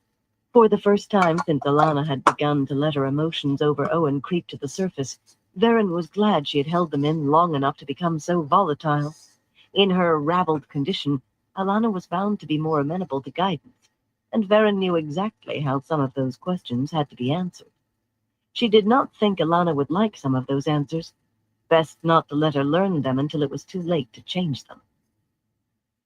Rand raced back to the palace at a gallop, slowly outdistancing even the running Aiel, ignoring their shouts as he ignored the shaken fists of people forced to leap out of Jadin's way, and the jumble of overturned sedan chairs and coaches locked wheel to wheel with market carts in his wake. Bashir and the Saldaeans barely kept up on their smaller horses. He was not sure why he was in such a hurry. The news he carried was not that urgent, but as the shakiness faded from his arms and legs, he realized more and more that he was aware of Alana still. He could feel her. It was as if she had crawled inside his head and taken up residence. If he could feel her, could she feel him the same way? What else could she do? What else? He had to get away from her. Pride, Lews Therin cackled, and for once Rand did not try to silence the voice. He had a different destination than the palace in mind, but traveling required you know the place you left from even better than the place you were going. At the south stable, he tossed the stallion's reins to a leather-vested groom and ran, his long legs carrying him ahead of the Saldaeans, down corridors where servants gaped at him, arresting bows and curtsies as he sped past. In the great hall, he grasped saidin, opened the hole in air, and darted through into the clearing near the farm, letting the source go. Releasing a long breath, he sank to his knees in the dead leaves. The heat beneath the bare branches hammered him. He had lost the necessary concentration a long while back. He could still feel her, but it was fainter here, if a certainty that she was in that direction could be said to be faint. He could have pointed it out with his eyes closed. For a moment he took hold of saidin again, that rage of fire and ice and sour slime. He held a sword in his hands, a sword made of fire. Of fire. A heron dark on the slightly curved red blade, though he did not recall thinking of it. Fire, but the long hilt felt cool and firm against his palms. The void made no difference, the power made no difference. Alana was still there, curled up in a corner of Brain, watching him. With a bitter laugh, he released the power again and knelt there. He had been so sure. Only two Aes Sedai. Of course he could handle them. He had handled Egwene and Elaine together. What could they possibly do to him? He realized he was still laughing. He did not seem able to stop. Well, it was funny. His fool pride. Overconfidence. It had gotten him in trouble before, and more than him. He had been so sure that he and the 100 companions could seal the bore safely. Leaves crackled as he forced himself to his feet. That was not me, he said hoarsely. That was not me. Get out of my head. All of you, get out of my head. Lews Therin's voice murmured indistinctly, distantly. Alana waited silently, patiently in the back of his head. The voice seemed afraid of her. Deliberately, Rand brushed off the knees of his breeches. He would not surrender to this. Trust no Aes Sedai. He would remember that from now on. A man without trust might as well be dead, Lews Therin giggled. He would not surrender. Nothing had changed about the farm. Nothing and everything. The farmhouse and the barn were the same, the chickens and goats and cows. Sora Grady watched his arrival from a window, blank-faced and cold. She was the only woman now. All the other wives and sweethearts had gone with the men who failed Taim's testing. Taim had the students in a clear area of hard red clay and fitful weeds beyond the barn. All 7 of them. Aside from Sora's husband, Jur, only Damer Flynn, Eben Hopwill, and Fedwin Moore remained from that first testing. The others were new, all looking almost as young as Fedwin and Eben. Except for white-haired Damer, the students sat in a line facing away from Rand. Damer sat in front of them, frowning as he stared at a head-sized stone 30 paces away. "Now," Taim said. Rand felt Damer seize Saidin, saw him inexpertly weave fire and earth. The stone exploded, and Damer and the other students threw themselves flat to escape flying shards. Not Taim. Stone splinters bounced off the shield of air he had thrown up at the last instant. Lifting his head warily, Damer wiped blood from a shallow gouge below his left eye. Rand's mouth tightened. It was only luck that none of those flying pieces had struck him. He glanced back at the farmhouse. Sora was still there, unhurt apparently, and still glaring at him. The chickens had hardly paused in their scratching. They seemed to be used to this. "Perhaps you will remember what I say next time," Taim said calmly, letting his weave vanish. "Shield as you strike, or you may kill yourself." He glanced at Rand as if he had been aware he was there all the time. "Continue," he told the students, and walked toward Rand. His hawk-nosed face seemed to have a cruel cast today. As Damer sat down in the line, blotchy-faced Eben stood up, nervously tucking a big ear as he used air to lift another stone from a pile off to one side. His flows wobbled, and he dropped it once before setting it in place. "Is it safe to leave them alone like that?" Rand asked as Taim reached him. The second stone exploded like the first, but this time all of the students had woven shields. So had Taim, surrounding himself and Rand. Without a word, Rand took hold of Saidin again and made his own shield, forcing Taim's away from him. Taim's mouth quirked in that near smile. "You said to push them, my Lord Dragon, so I push. I make them do everything with the power, the chores, everything. The newest got his first hot meal last night. If they can't heat it themselves, they eat cold. For most things, it still takes twice as long as doing it by hand, but they're learning the power as fast as they can, believe me. Of course, there still aren't very many." Ignoring the implied question, Rand looked around. "Where's Haslin? Not drunk again? I told you, he's only to have wine at night." Henry Haslin had been master of the sword for the Queen's Guards, in charge of training recruits, until Ravin began remaking the guards, discarding everyone faithful to Morghese, or sending them off to fight in Cairhien. Too old for campaigning, Haslin had been handed his pension and shown the gate. When news of Morghese's death spread through Caemlyn, he crawled into a wine jar. But he thought Ravin, Gabriel to him, had killed Morghese, not Rand, and he could teach, when he was sober. "I sent him away," Taim said. "What good are swords?" Another rock exploded. "I can barely avoid stabbing myself, and I've never felt the lack. They have the power now." "Get out now," Lews Theron's voice echoed hollowly through the void. Rand stamped the echo out, but he could not stamp out the anger that suddenly seemed to shell around the emptiness containing him. The void kept his voice drained of emotion, though. "Find him, Taim, and bring him back. Tell him you have changed your mind. Tell the students that. Tell them whatever you choose, but I want him here, giving lessons every Cheers, day. Chris. They need to be part of the world, not apart from it. What are they supposed to do if they can't channel? When you were shielded by the Aes Sedai, you might still have escaped if you knew how to use a sword, how to fight with your hands." "I did escape. Here I am." "Some of your followers broke you free, so I heard, else you'd have ended up in Tar Valon like Loghain, gentled. These men won't have followers. Find Haslin." The other man bowed smoothly. "As my Lord Dragon commands." Was that what brought my Lord Dragon here?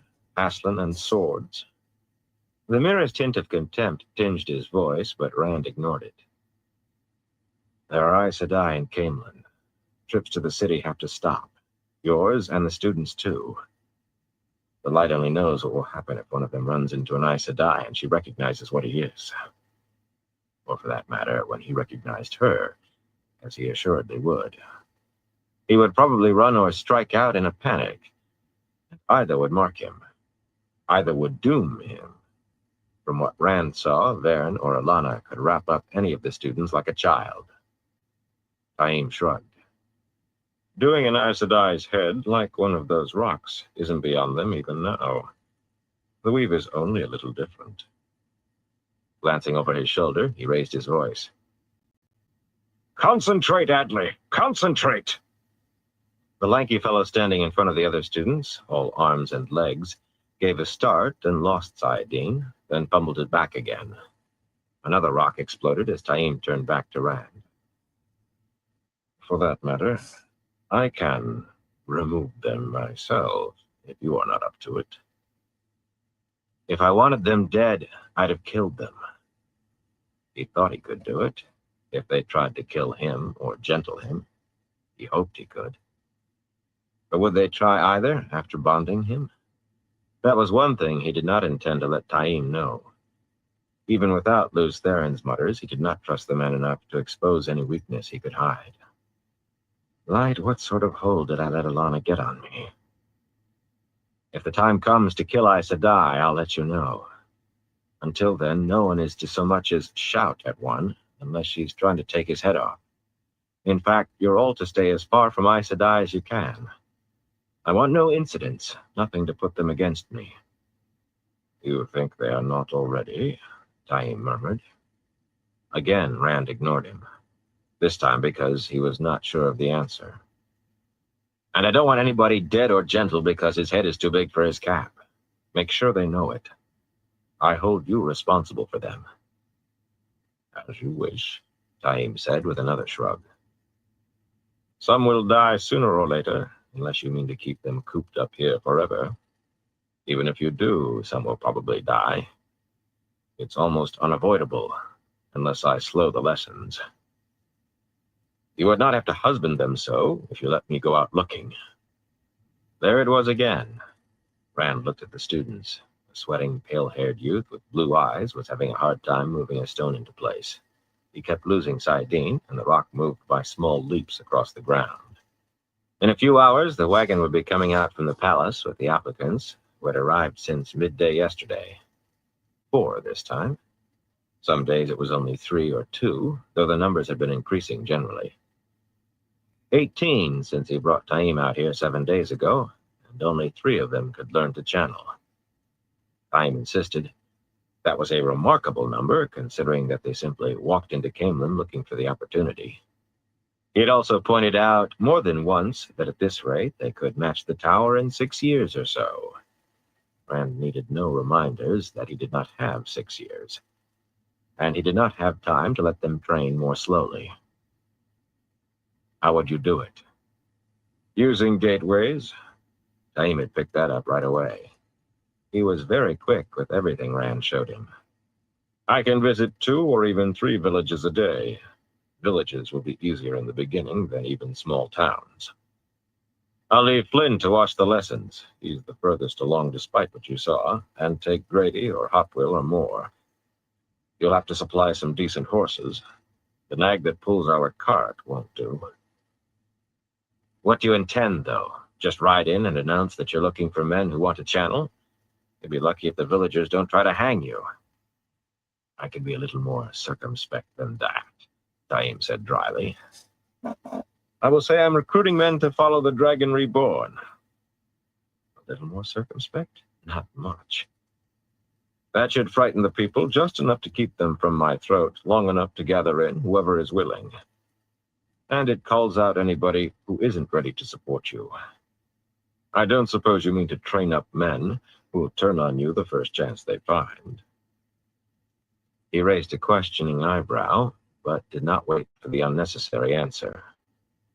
Once I have them safely away from the village, I can bring them here through a gateway.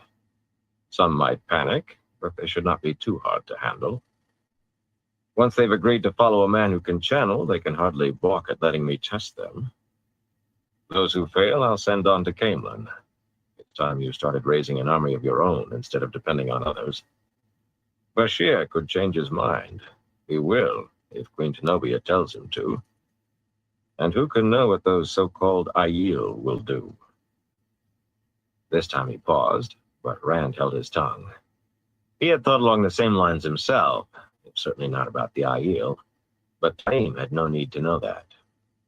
After a moment, the man went on, as if he had never brought up the subject. I'll make you a wager. You name the price.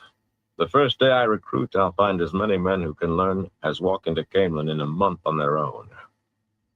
Once Flynn and some of the others are ready to go out without me, he spread his hands.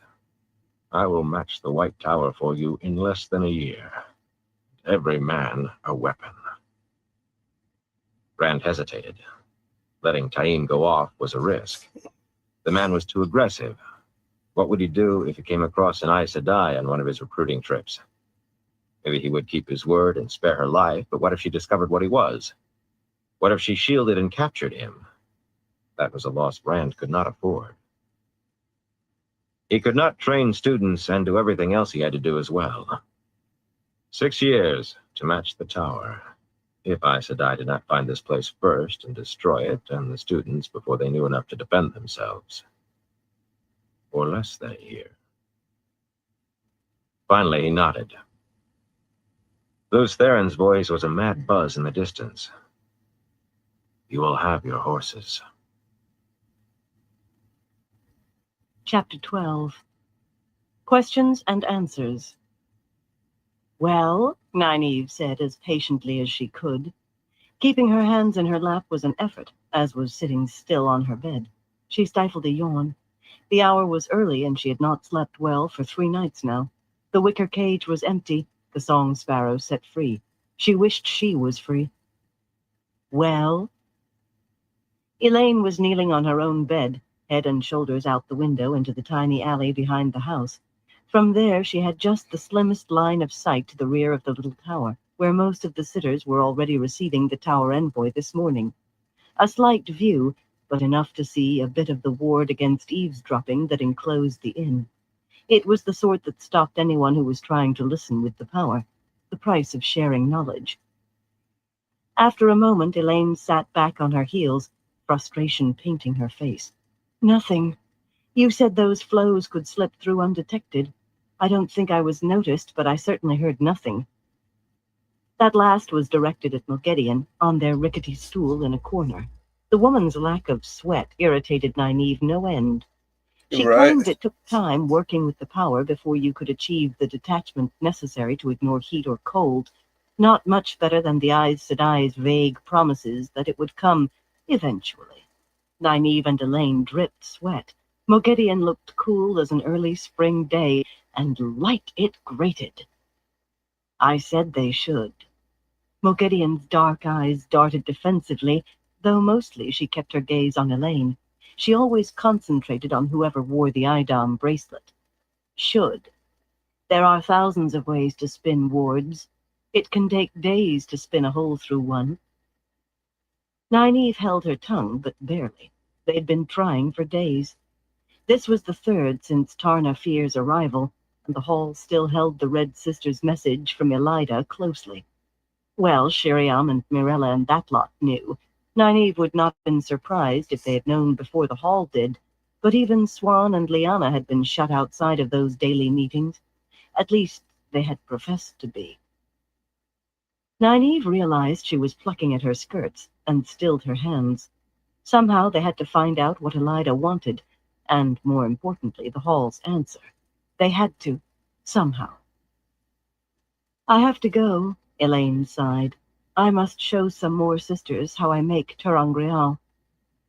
Very few Aes Sedai and Salidar showed the knack, but they all wanted to learn, and most seemed to think they could, once they made Elaine demonstrate often enough. You might as well take this, she added, unfastening the bracelet. I want to try something new in the making after the sisters are done with me, and then I have a novice class. She did not sound happy about that either. Not the way she had before the first time. After every class, she came back so full of irritation she bristled like a cat. The youngest girls were overeager, leaping ahead to things they had no idea how to handle, often without asking first.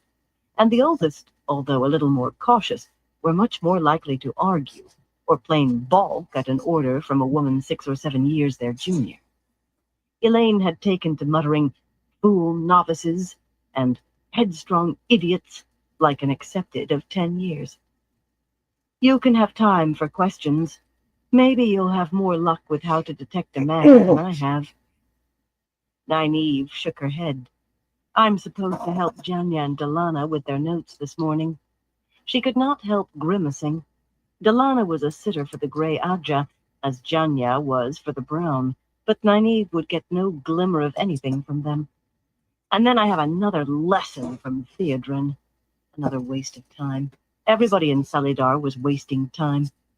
Wear it, she said, as Elaine started to hang the bracelet on a wall peg with their clothes. The golden-haired woman gave an affected sigh, but refastened the bracelet. In Nynaeve's opinion, Elaine was entirely too trusting of the Idam.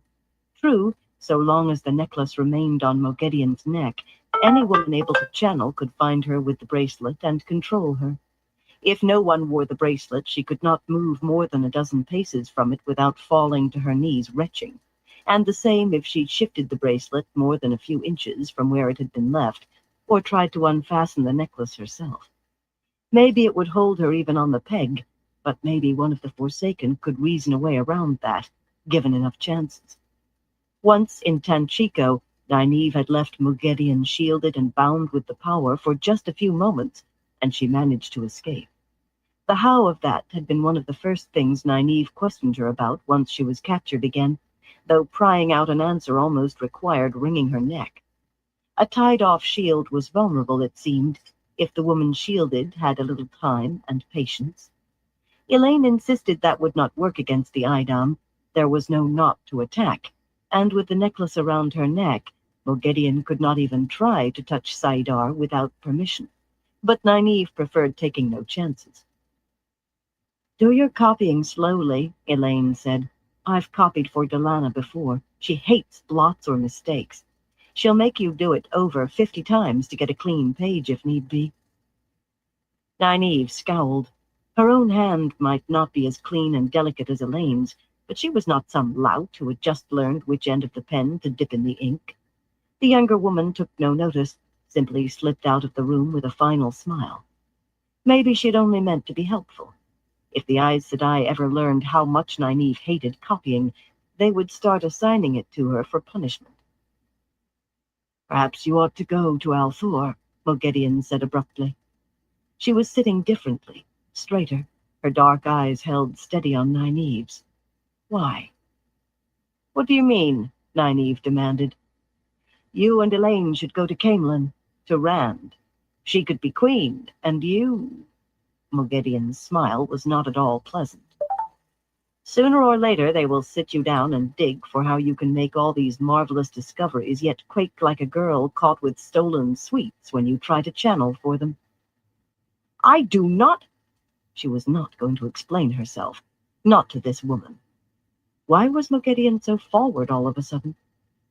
Just you remember, whatever happens to me if they find out the truth, your head will be on the chopping block before the week is done. Whereas you will have much longer to suffer. Semirhage once made a man scream his every waking hour for 5 years.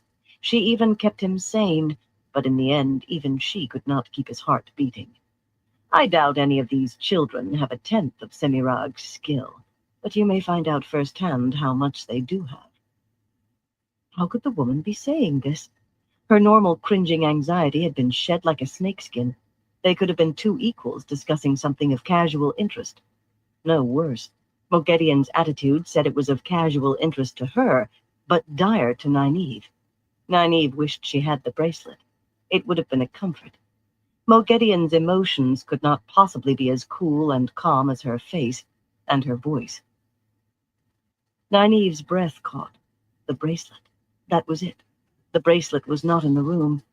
A ball of ice formed in the pit of her stomach. The sweat suddenly seemed to roll more heavily down her face. Logically, whether the bracelet was there or not made no difference. Elaine had it on. Please, Light, don't let her have taken it off. And the other half of the eidam was firmly around Moghedien's neck. Only logic had nothing to do with it. Nynaeve had never been alone with the woman without the bracelet there. Or rather, the only times she had ended in near total disaster. Moghedien had not been wearing the eidam then, but that made no difference either. She was one of the Forsaken. They were alone, and Nynaeve had no way to control her. She gripped her skirts to keep from gripping her belt knife. Moghedien's smile deepened as if she had read her thoughts. In this you can be sure I have your best interests at heart. This, her hand hovered near the necklace for a moment, carefully not touching it, will hold me in Caemlyn as well as here. Slavery there is better than death here. But don't take too long to decide. If these so-called Aes Sedai resolve to return to the tower, what better gift to take the new Amerlin's seat than you, a woman so close to Randall Thor, and Elaine? If he feels for her half what she does for him, holding her will tie a cord to him he'll never be able to cut. Nynaeve stood, forcing her knees straight. You can make the beds and clean the room now. I expect to find it spotless when I return. How much time do you have? Moghedien said before she reached the door. The woman could have been asking whether the water was hot for tea. A few more days at most before they send their answer back to Tarvala? A few hours? How will they balance Randall Thor and even Elida's supposed crimes against making their precious white tower whole again? Pay special attention to the chamber pots, Nynaeve said without turning around. I want them clean this time. She left before Moghedien could say anything else, shutting the door behind her firmly. She leaned back against the rough wooden planks, breathing deeply in the cramped, windowless hallway. Dipping into her belt pouch, she plucked out a small sack and popped 2 frilly goosemint leaves into her mouth. Goosemint took time to soothe a burning belly, but she chewed and swallowed as though haste could make it work faster. The last few moments had been one blow after another, as Moghedien shattered one thing after another that she had known. Even with all her distrust, she had believed the woman cowed. False. Oh, Light, false. She'd been sure Moghedien knew almost as little about Elaine and Rand as the Aes Sedai did. False. And for her to suggest going to him, they had talked too freely in front of her. What else had they let slip, and what use could Moghedien make of it?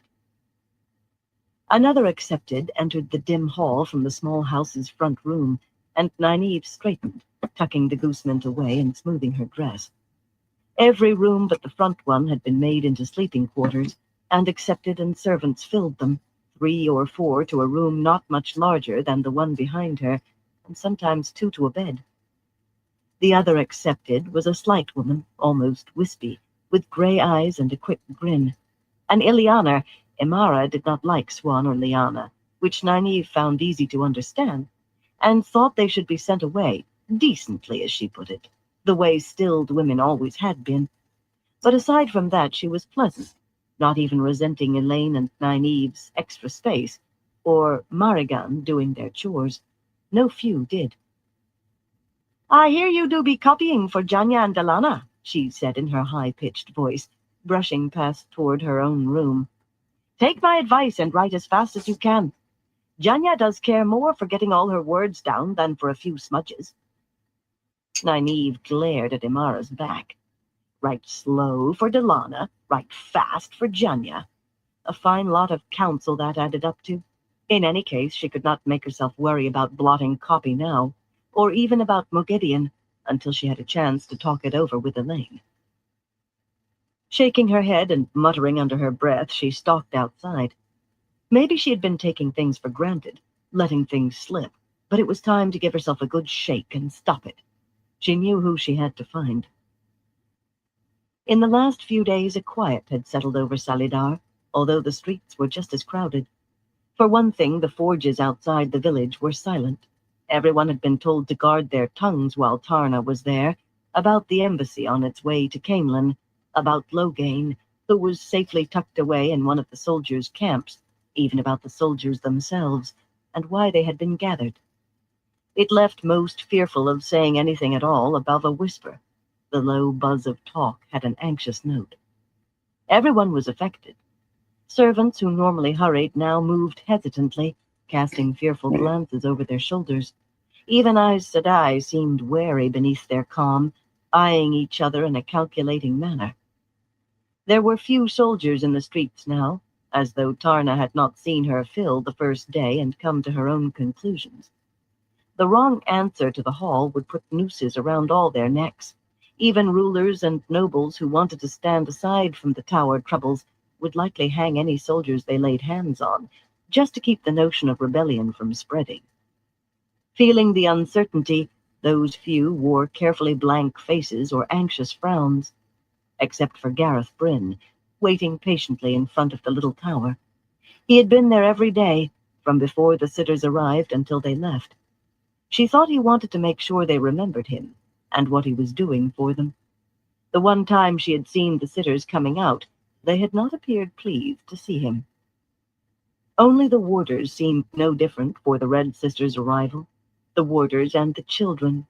Nynaeve gave a start when 3 small girls burst up in front of her like quail, ribbons in their hair, sweaty, dusty, and laughing as they ran. The children did not know what Salidar waited for, and likely would not understand if they did know. Each warder would follow his Aes Sedai, whatever she decided and wherever she went, and never turn a hair.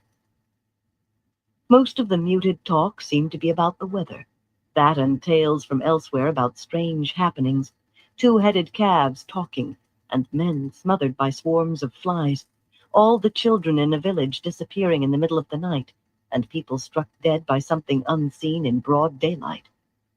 Anyone who could think clearly knew that the drought and unseasonable heat were the Dark One's hand touching the world, but even most Aes Sedai doubted Elaine and Nynaeve's claims that the other happenings were as real, that bubbles of evil were rising from the Dark One's prison as the seals weakened, rising and drifting along the pattern till they burst. Most people could not think clearly. Some blamed it all on Rand. Some said the Creator was displeased that the world had not gathered behind the Dragon Reborn, or displeased that the Aes Sedai had not captured and gentled him, or displeased that Aes Sedai were opposing a seated Amyrlin. Nynaeve had heard people say the weather would come right as soon as the tower was whole again. She pushed through the crowd. "Swear it's true," murmured a cook all flour to her elbows. "There's a White Cloak army massed the other side the Eldar, just waiting word from Elaida to attack." Aside from the weather and 2-headed calves, tales of White Cloaks outnumbered every other sort. But White Cloaks waiting orders from Elaida? The heat had melted the woman's brains. "I might stand witness it's true," a grizzled carter muttered to a frowning woman whose well-cut wool dress marked her an Aes Sedai's maid. "Elaida's dead. The Reds come to summon Sheriam to be the new Amyrlin." The woman nodded, accepting every word of it. "I say Elaida's a fine Amyrlin," one rough-coated man said, shifting a bundle of faggots on his shoulder. "As fine as any." He did not murmur to his companion. He spoke loudly, trying hard not to look around to see who had heard him. Nynaeve's mouth twisted sourly. He wanted to be overheard. How had Elaida discovered Salidar so quickly? Tarna must have left Harvallen soon after Aes Sedai began gathering in the village. Swan had pointed out doggedly that a goodly number of Blue Sisters were still missing. The original message to gather in Salidar had been aimed at Blues, and Alviarin was accomplished at applying the question. A stomach-turning thought, but not as wrenching as the most common explanation. Secret supporters of Elaida here in Salidar. Everybody looked sideways at everybody else, and the woodman was not the first Nynaeve had heard say much the same, in the same manner. Aes Sedai might not say it, but Nynaeve suspected some wanted to. It all stirred Salidar into a stew, and not a tasty one. It made what she was doing even more right. Finding who she sought took time. She needed groups of children playing, and there were not many children in Salidar. Sure enough, Birgitte was watching 5 boys scramble about the street, throwing a small bag of pebbles at each other, all laughing uproariously whenever one of them was hit, including the one hit. It made no more sense than most boys' games, or men's. Birgitta was not alone, of course. She seldom was, unless she made an effort to be. Arena stood at her shoulder, dabbing at the perspiration streaming down her face and trying not to show boredom with the children. A year or two younger than Nynaeve, Arena wore her dark hair in a braid patterned after Birgitta's golden one, though still little below her shoulders. Birgitta's hung properly to the waist. Her clothes copied Birgitta, too, a waist-length coat of pale gray and voluminous bronze-colored trousers, gathered at the ankle above short boots with raised heels, as did the bow she carried and the quiver at her waist. Nynaeve did not think Arena had ever held a bow before meeting Birgitta. She ignored the woman. "I need to talk to you," she told Birgitta. "Alone." Arena glanced at her, blue eyes close to contempt. "I'd think you'd be wearing your shawl this fine day, Nynaeve. Oh my, you seem to be sweating like a horse. Why is that?" Nynaeve's face tightened. She had befriended the woman before Birgitta had, but the friendship melted on reaching Salidar. Learning that Nynaeve was not full Aes Sedai brought something more than disappointment. Only a request from Birgitta had held Arena back from informing the Aes Sedai that she had masqueraded as one. Besides, Arena had taken the oaths as a hunter for the Horn, and Birgitta was certainly a better model for that life than Nynaeve. To think she had once pitied the woman her bruises. "From your face," Birgitta said with a sweaty grin, "either you're ready to strangle somebody, probably Arena here, or else your dress fell off in the middle of a pack of soldiers and you weren't wearing a shift." Arena snorted a laugh, but she looked shocked. Why she should, Nynaeve did not know. The woman had had plenty of time to become used to Birgitta's so-called sense of humor, more suited as it was to some unshaven man with his nose in a mug and his belly full of ale. Nynaeve studied the boys play for a minute to give her irritation a chance to die down. Worse than useless to let herself get angry when she had a favor to ask. Steve and Jarrell were among the boys dodging and tossing the bag. The Yellows had been right about them. Time was what they had needed. After close to 2 months in Salidar with other children and no fear, they laughed and shouted as loudly as the rest. A sudden thought hit her like a hammer. Marigan still looked after them, if grudgingly, saw that they were bathed and fed, but now that they were talking again, at any time they might tell that the woman was not their mother. Perhaps they already had. That might not cause questions, but then again it might, and questions could bring the house of twigs they had built tumbling down on their heads. The ball of ice reappeared in the pit of Nynaeve's belly. Why had she not thought of this before? She gave a start as Birgitta touched her arm. "What is wrong, Nynaeve? You look as though your best friend died and cursed you with her last breath." Arena was striding away, stiff-backed, casting one look over her shoulder at them. The woman could watch Birgitta drink and flirt with men without turning a hair, and even try to emulate her, yet she bristled every time Birgitta wanted to be alone with Elaine or Nynaeve. Men were no threat. Only women could be friends in Arena's book, but only she could be Birgitta's friend. The idea of having 2 friends seemed foreign to her. Well, enough and be done with her. "Could you get horses for us?" Nynaeve tried to steady her voice. That was not what she had come to ask, but Steve and Jarrell made it an excellent question. "How long will it take?" Birgitta drew her out of the street to the mouth of a narrow alley between 2 weathered houses and looked around carefully before answering. No one was close enough to overhear or pay them any mind. "A day or 2. Uno was just telling me—" "Not Uno. We will leave him out of this. Just you, me, Elaine, and Marigan. Unless Tom and Jewelin return in time. And Arena, I suppose, if you insist." "Arena's a fool some ways," Birgitta said slowly. "But life will wring that out of her, or wring her out. You know I'd never insist on her going along if you and Elaine don't want her." Nynaeve kept silent. The woman was behaving as if she was the jealous one. It was none of her affair if Birgitta wanted to take up with somebody as fickle as Arena. Rubbing a knuckle across her lips, Birgitta frowned. Tom and Julian are good men, but the best way to avoid trouble is to make sure no one wants to trouble you. A dozen or so Shinarans in armor or out would go a long way toward that. I don't understand you and Uno. He is tough, and he'd follow you and Elaine into the pit of doom. A sudden grin bloomed on her face. Besides, he's a well-set-up fellow. We do not need anyone to hold our hands, Nynaeve told her stiffly. Well set up?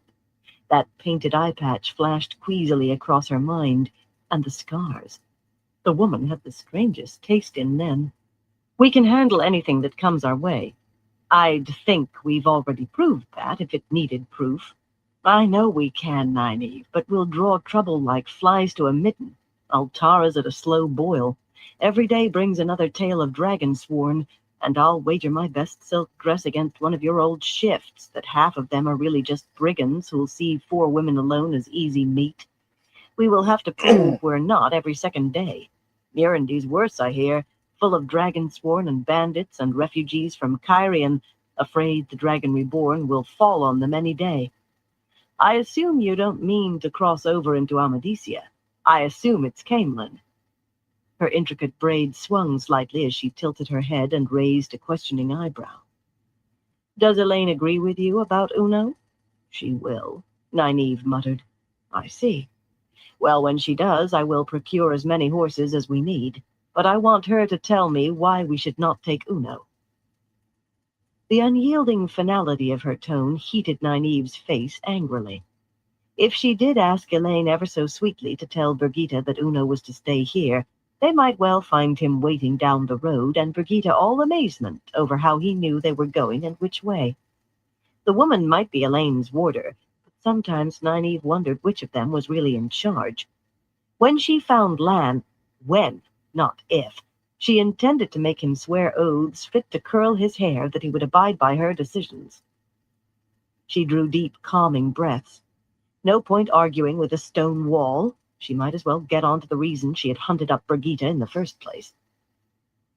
Casually, she took a step deeper into the narrow alley, making the other woman follow. Brown stubble remained underfoot from the brush that had been cleared out of it. Trying to appear offhanded, she studied the press in the street. Still no one giving them more than a glance. She lowered her voice anyway. We need to know what Tarna is telling the Hall, and what they're telling her. Elaine and I have tried to find out, but they ward the meetings against eavesdropping. Only with the power, though. They're so caught up that someone can listen in that way, they seem to have forgotten about pressing an ear to a door. If someone were to... Birgitte cut her off in a flat voice. No. At least consider it. Elaine or I are 10 times as likely to be caught as you. She thought of adding that Elaine was rather clever, but the other woman sniffed. I said no. You've been many things since I've known you, Nynaeve, but never silly. Light. They'll announce it to everyone in a day or two. We need to know now, Nynaeve hissed, swallowing. You man-brained idiot. Silly? Of course she had never been silly. She must not be angry. If she could convince Elaine to go, they might not be here in a day or two. Best not to open that bag of snakes again. Shuddering, a touch ostentatiously, Nynaeve thought, Birgitte leaned on her bow. I was caught spying on Aes Sedai once. They tossed me out on my ear 3 days later, and I left Shamal as fast as I could reach a horse. I will not go through that to gain you a day you don't need. Nynaeve remained calm. She made an effort to maintain a smooth face, to not grind her teeth, to not yank her braid. She was calm. I never heard any story about you spying on Aes Sedai. As soon as the words were out of her mouth, she wanted them back. The core of Birgitte's secret was that she was the Birgitte in the stories. Nothing that made that connection was ever to be mentioned. For a moment, Birgitte's face was stone, hiding everything inside. It was enough to make Nynaeve shiver. There was too much pain wrapped in the other woman's secret. Finally, stone became flesh once more, and Birgitte sighed. Time changes things. I hardly recognize half those tales myself, and the other half not at all. We'll not speak of it again. That was very plainly not a suggestion. Nynaeve opened her mouth with no clear idea of what to say. Her own debt to Brigitte meant she did not want to poke at the woman's pain, but to be balked over two simple requests. And a third woman's voice spoke suddenly from the mouth of the alley. Nynaeve, Janya and Delana want you right this minute. Nynaeve tried to climb straight up into the air. Her heart tried to climb through the roof of her mouth. In the mouth of the alley, novice-clad Nicola looked startled for a moment. So did Brigitte. Then she studied her bow, looking amused. Nynaeve had to swallow twice before she could force a word out. How much had the woman heard? If you think that's any way to speak to an accepted, Nicola, you had best learn better quickly, or you will be taught. It was a properly Aes Sedai thing to say, but the slender woman's dark eyes surveyed Nynaeve, weighing and measuring. I am sorry, accepted, she said, curtsying. I will try to be more careful. The curtsy was just exactly deep enough for an accepted, to the inch, and if the tone was cool, it was not cool enough to call her down for. Irena had not been the only traveling companion disappointed by learning the truth about Elaine and Nynaeve, but Nicola had agreed to keep the secret, as if surprised they thought they had to ask. Then, after testing revealed she could learn to channel, the weighing and measuring entered her eyes. Nynaeve understood all too well. Nicola lacked the inborn spark. Without teaching, she would never have touched saidar. But already her promise was spoken of, the strength she would have one day if she applied herself. 2 years earlier, with more potential than any novice in centuries, she would have caused real excitement. That was before Elaine and Egwene, and Nynaeve herself, though. Nicola never said anything, yet Nynaeve was certain she was determined to match Elaine and Nynaeve, if not better them. She never stepped over the line of propriety, but she often walked it. Nynaeve gave her a sharp nod. Understanding did not stop her wanting to dose the fool woman with triple-strength sheep's tongue root for pure idiocy. See that you do. Go tell the Aes Sedai I'll be with them in just a few moments. Nicola curtsied again, but as she turned away, Nynaeve said, Wait. The woman stopped immediately. It was not there now, but for an instant Nynaeve had been sure she saw a flash of satisfaction. Did you tell me everything? I was sent to tell you to come, accepted, and I did. Bland as water a week in the pitcher. What did they say? Their exact words. Exact words, accepted? I don't know that I can remember their exact words, but I'll try. Remember, it was them who said it. I'm only repeating. Janya Sedai said something like, if that fool girl doesn't show up soon, I vow she won't be able to sit down comfortably until she's old enough to be a grandmother. And Delana Sedai said, she'll be that old before she decides to appear. If she isn't here inside the quarter hour, I will turn her hide into dust rags. Her eyes were innocence itself. That was about 20 minutes ago, accepted. Maybe a little longer. Nynaeve very nearly swallowed again. Just because Aes Sedai could not lie did not mean every threat had to be taken literally, but sometimes a sparrow would starve on the difference. With anybody but Nicola, she would have yelped, "Oh, light!" and scurried. Not under those eyes. Not in front of a woman who seemed to be storing up a list of her weaknesses. In that case, I suppose there's no need for you to run ahead of me. Go on about your duties. Turning her back on Nicola's curtsy as if she had no care in the world, she spoke to Brigitte. I'll talk with you later. I suggest you do nothing about the matter until then. With luck, that might keep her away from Una. With a great deal of luck.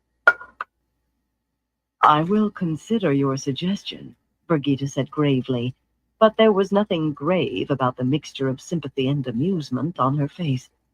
The woman knew Aes Sedai. In some ways, she knew more about Aes Sedai than any Aes Sedai.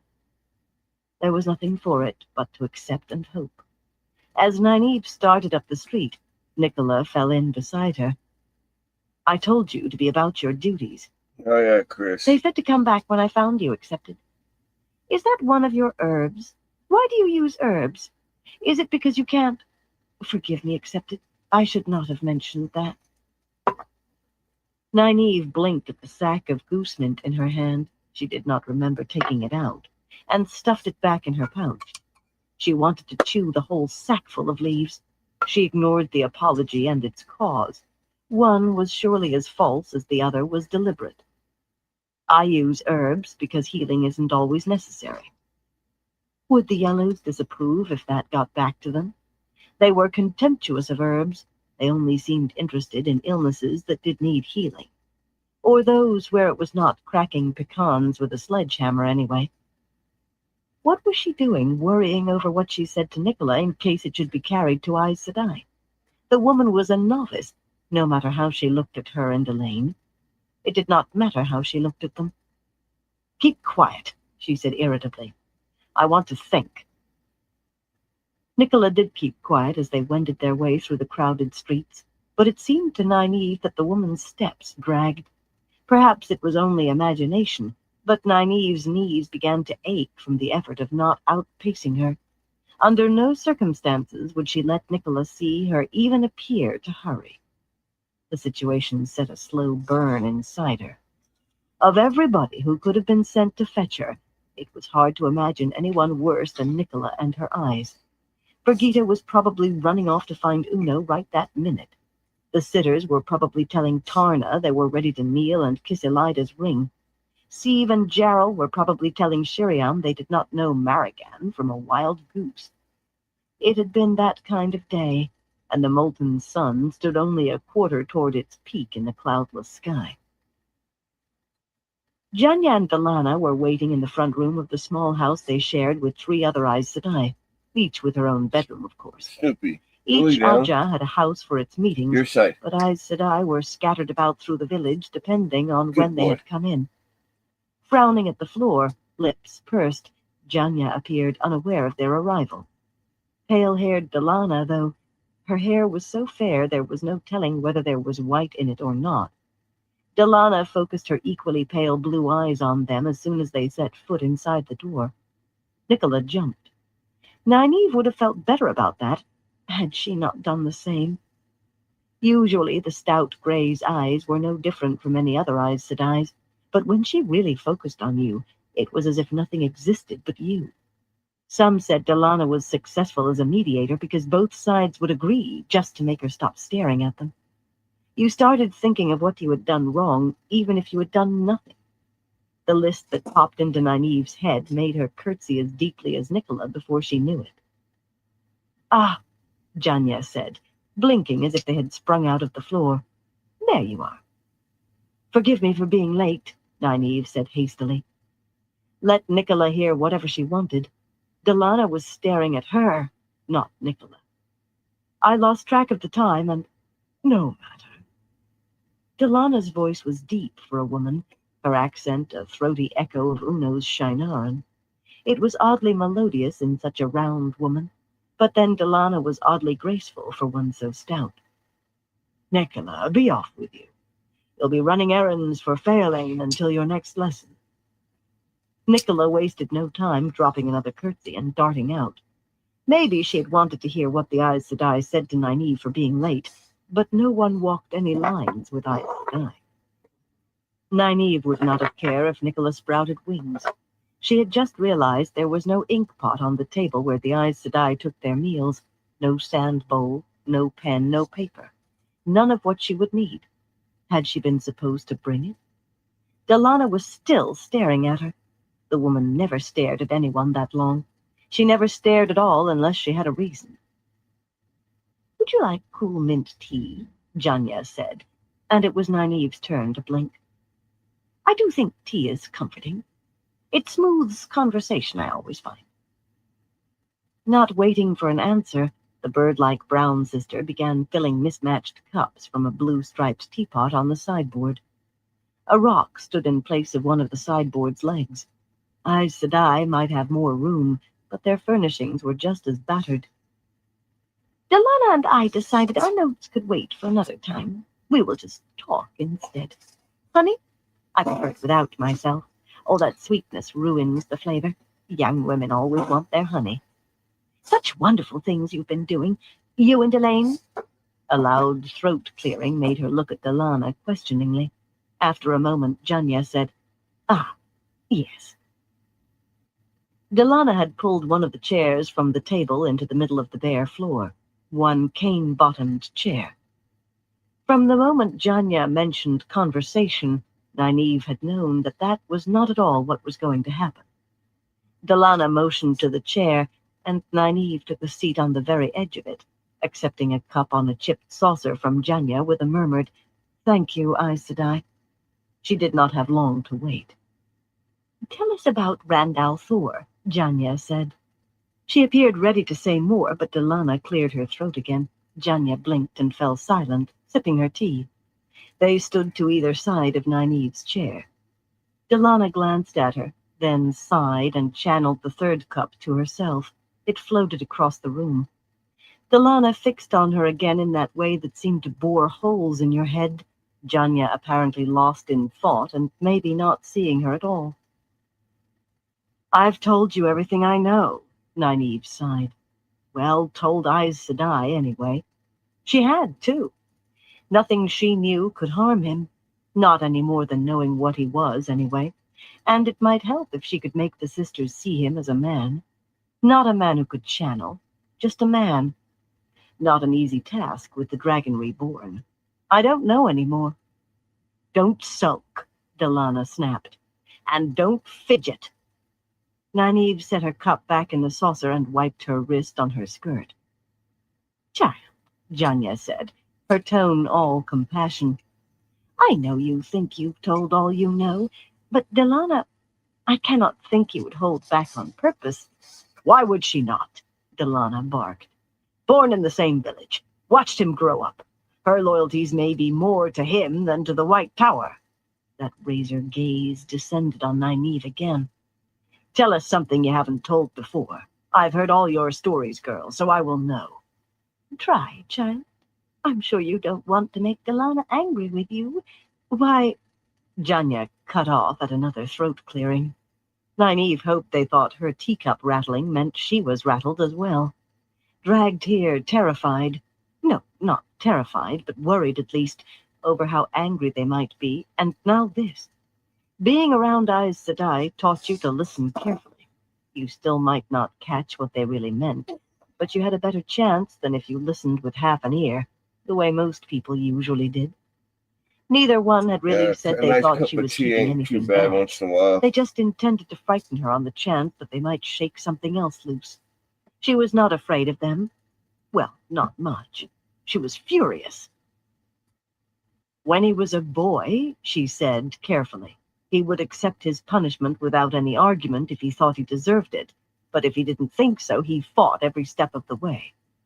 Delana snorted. "You've told that to everyone who would listen. Something else, quickly." "You can lead him or convince him, but he won't be pushed. He digs in his heels if he thinks you're and that." Hands on broad hips, Delana bent down until her head was level with Nynaeve's. Nynaeve almost wished she had Nicola staring at her again. "Something you've not told every cook and laundress in Salidar." "Do try, child," Janya said, and for a wonder left it at that. They dug away, Janya prompting sympathetically, Delana boring without mercy, and Nynaeve brought up every scrap she could remember. It earned her no respite. Every scrap had been told so many times before she could identify them by taste. As Delana kindly pointed out. Well, not so kindly. By the time Nynaeve managed to take a sip of her tea, it tasted stale, and the sweetness almost curled her tongue. Janya apparently really did believe young women liked lots of honey. The morning passed slowly, very slowly. "This is taking us nowhere," Delana said at last, glaring at Nynaeve as if it were all her fault. "May I go, then?" Nynaeve asked wearily. Every drop of sweat that drenched her seemed to have been squeezed out. She felt limp. She also wanted to slap both those cool Aes Sedai faces. Delana and Janya exchanged glances.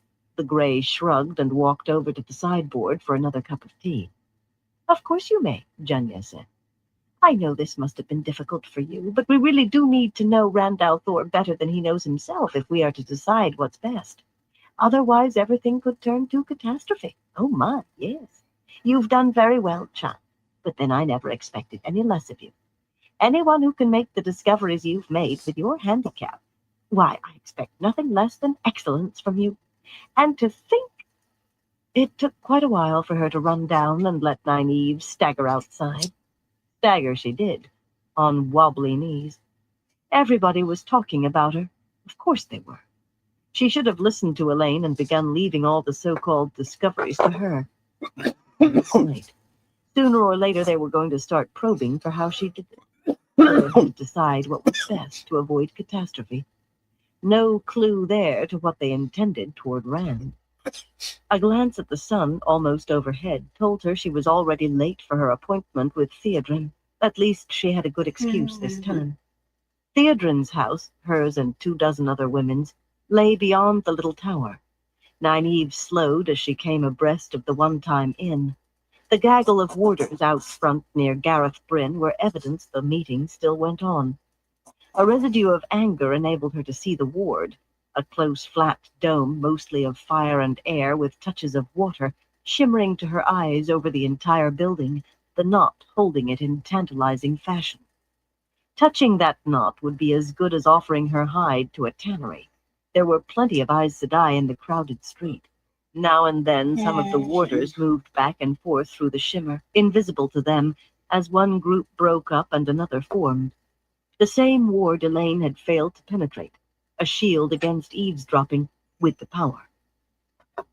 Theodrin's house stood 100 paces or so farther up the street, but Nynaeve turned into the yard beside a thatch-roofed house just 2 beyond the former inn. A rickety wooden fence enclosed the tiny plot of withered weeds behind the house, but it had a gate, hanging on one hinge that was nearly all rust. It squealed murderously when she shifted the gate. She looked around hastily. No one at any of the windows. No one in the street could see her. Gathered her skirts and darted through into the narrow alleyway that eventually ran by the room she shared with Elaine. For a moment she hesitated, wiping sweaty palms on her dress, remembering what Birgitte had said. She knew she was a coward at heart, much as she hated the fact. Once she had thought herself brave enough. Not a hero like Birgitte, but brave enough. The world had taught her better. Just thinking of what the sisters would do if they caught her made her want to turn around and run to Theodrin. The chance was vanishingly small that she could actually find a window on the very room where the sitters were. Impossibly small. Trying to work some moisture back into her mouth, how could her mouth be so dry when the rest of her was so damp? She crept closer. One day she wanted to know what it was like to be brave, like Birgitte or Elaine, instead of a coward. The ward did not tingle when she stepped through. It did not feel like anything at all. She had known it would not. Touching it could do no harm, but she flattened herself against the rough stone wall. Bits of creeper clinging to its cracks brushed her face. Slowly she edged along to the nearest casement window and nearly turned around and left right then. It was shut tight, all the glass gone, replaced by oiled cloth that might let in light, but certainly did not allow her to see anything or hear anything.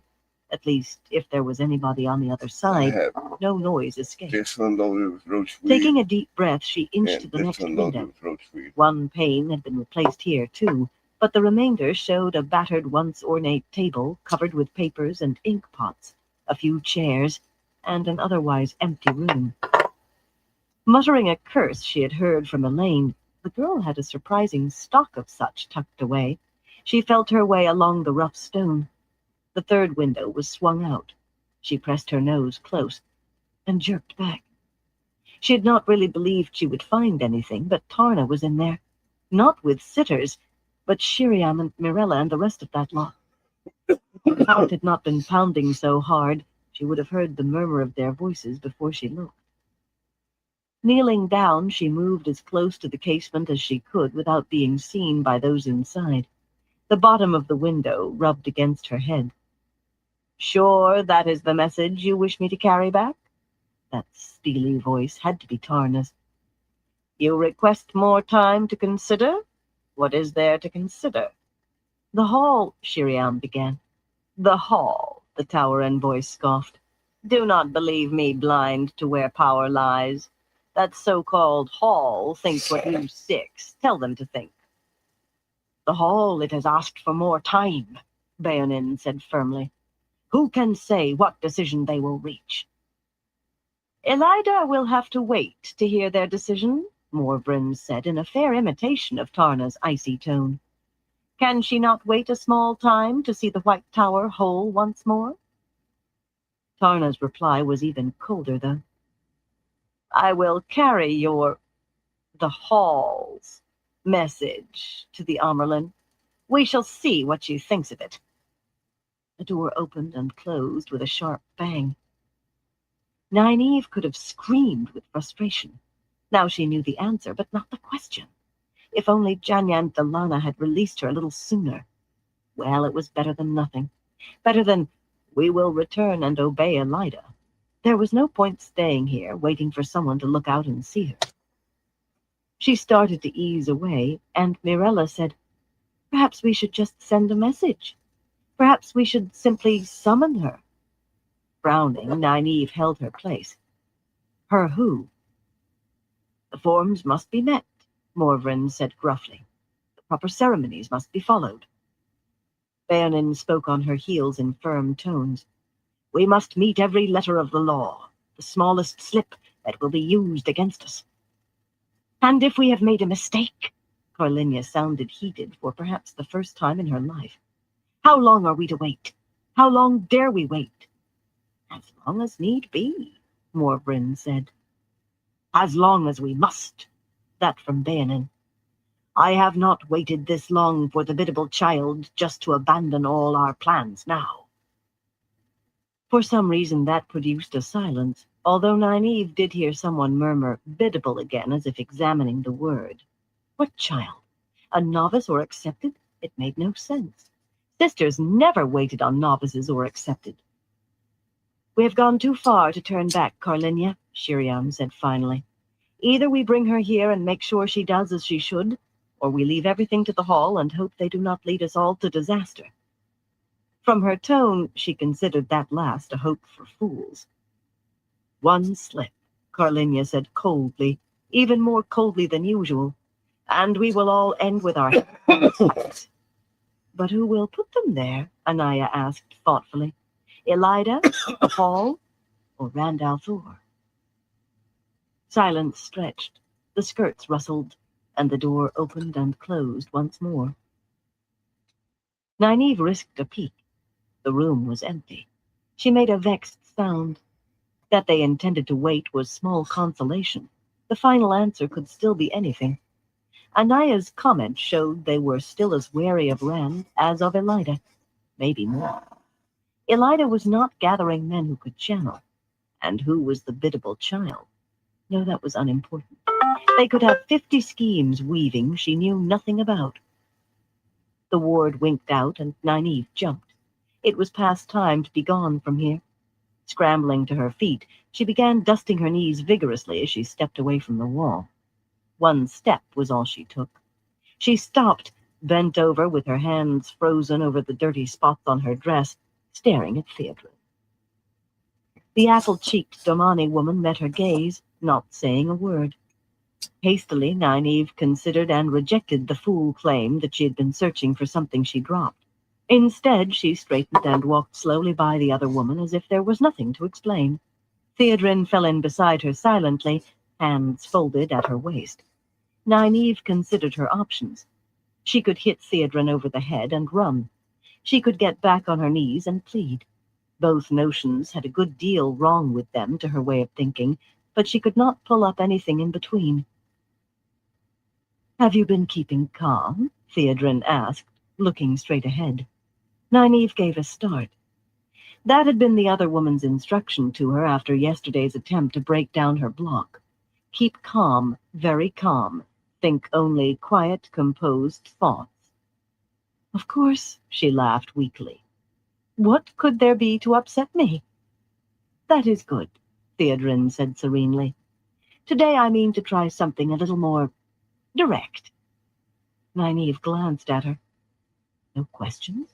No accusations? The way this day had been going, she could not believe she was getting off so lightly. Neither saw the woman watching them from a second-story window. Chapter 13. Under the Dust.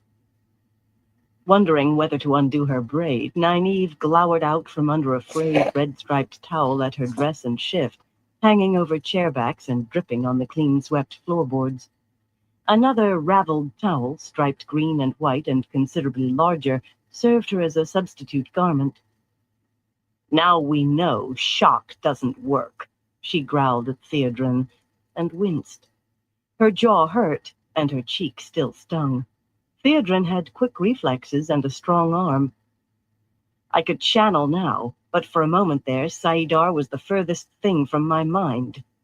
In that drenched moment of gasping for breath, when thought had fled and instinct had taken over. Well, channel your things dry, Theodrin muttered. It made Nynaeve's jaw feel better, watching Theodrin peer into a broken triangle of mirror and finger her eye.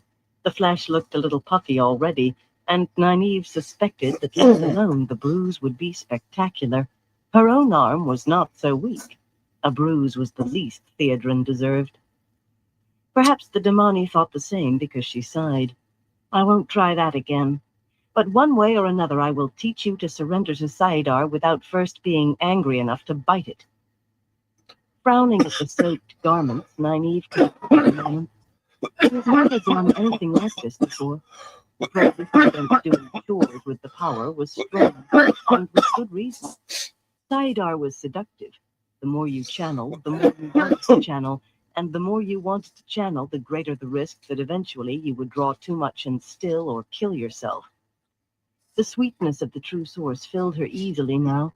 Theodrin's bucket of water had seen to that, if the rest of the morning had not. A simple weave of water drew all the moisture from her clothes to fall on the floor in a puddle that quickly spread to join what the bucket had put there. I'm not very good at surrendering, she said. Unless there was no point in fighting anyway.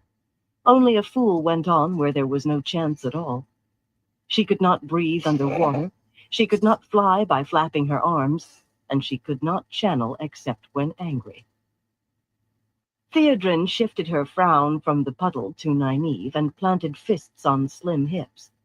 I'm well aware of that, she said in a too-level tone. By all I've been taught, you should not be able to channel at all. I was taught you must be calm to channel, cool and serene inside, open and utterly yielding. The glow of Saidar surrounded her, and flows of water gathered the puddle into a ball sitting incongruously on the floor. You must surrender before you can guide. But you, Nynaeve, however hard you try to surrender, and I've seen you try, you hang on with your fingernails unless you're furious enough to forget to. Flows of air lifted the wobbling ball. For a moment, Nynaeve thought the other woman meant to toss it at her, but the watery sphere floated across the room and out one of the open windows. It made a great splash falling, and a cat screamed in startled fury. Perhaps the prohibition did not apply when you reached Theodrin's level. Why not leave it at that? Nynaeve tried to sound bright, but she thought she failed. She wanted to channel whenever she pleased. But as the old saying went, if wishes were wings, pigs would fly. No use wasting. Leave that, Theodrin said as Nynaeve started to use the weave of water on her hair. Let go of Saidar and allow it to dry naturally, and put on your clothes. Nynaeve's eyes narrowed. You don't have another surprise waiting, do you? No. Now start preparing your mind. You are a flower bud feeling the warmth of the source, ready to open to that warmth. Saidar is the river, you the bank. The river is more powerful than the bank, yet the bank contains and guides it. Empty your mind except for the bud. There is nothing in your thoughts but the bud. You are the bud. Pulling her shift over her head, Nynaeve sighed as Theodrin's voice droned on hypnotically. Novice exercises. If those worked with her, she would have been channeling whenever she wanted long ago. She should stop this and see to what she really could do, such as convincing Elaine to go to Camelin. But she wanted Theodrin to be successful, even if it entailed 10 buckets of water. Accepted did not walk out. Accepted did not defy. She hated being told what she could not do, even worse than being told what she must. Hours passed, with them now seated, facing one another across a table that looked to have come out of a ramshackle farmhouse. Hours of repeating drills that the novices were probably doing right that moment. The flower bud, and the riverbank, the summer breeze, and the babbling brook. Nynaeve tried to be a dandelion seed floating on the wind, the earth drinking in spring rain, a root inching its way through the soil, all without result, or at least the result Theodrin wanted. She even suggested Nynaeve imagine herself in a lover's arms, which turned out a disaster, since it made her think of Lan and how dare he vanish like this. But every time frustration sparked anger like a hot coal in dry grass and put saidar in her grasp, Theodrin made her release it and start again, soothing, calming. The way the woman remained fixed on what she wanted was maddening. Nynaeve thought she could teach mules how to be stubborn. She never got frustrated, serenity down to an art. Nynaeve wanted to upend a bucket of cold water over her head and see how she liked it. Then again, considering the ache in her jaw, maybe that was not such a good idea. Theodrin healed that ache before Nynaeve left, which was about the extent of her abilities in that talent. After a moment, Nynaeve gave healing in return. Theodrin's eye had turned a brilliant purple, and she really hated not leaving it to remind the woman to have a little care what she did in the future. But turnabout was fair, and Theodrin's gasping shivers as the flows of spirit, air, and water ran through her were some recompense for Nynaeve's own gasps when that bucket had emptied over her. Of course, she shivered too at her own healing, but you could not have everything. Outside, the sun stood halfway down toward the western horizon. Down the street, a ripple of bows and curtsies moved through the crowd, and then the shifting throng opened to reveal Tarna Fear, gliding along like a queen walking through a pigsty, the red-fringed shawl looped over her arms like a blatant banner. Even at 50 paces, her attitude was plain in the way she held her head, the way she kept her skirts out of the dust, the way she ignored even those making courtesy as she passed. The first day there had been many fewer courtesies and much more bluster, but an Aes Sedai was an Aes Sedai, to the sisters in Salidar anyway. To drive that home, 2 accepted, 5 novices, and near a dozen serving men and women were spending what would have been their free hours hauling kitchen garbage and chamber pot emptyings out to the woods and burying them. As Nynaeve slipped away before Tarna could see her in turn, her stomach growled loudly enough for a fellow with a basket of turnips on his back to give her a startled look. Breakfast time had gone in Elaine's attempt to pierce the ward, the midday meal in Theodrin's exercises, and she was not finished with the woman today. Theodrin's instructions had been not to sleep tonight. Perhaps exhaustion would work where shock had not. Any block can be broken, Theodrin had said, her voice all implacable confidence, and I will break yours. It only takes once.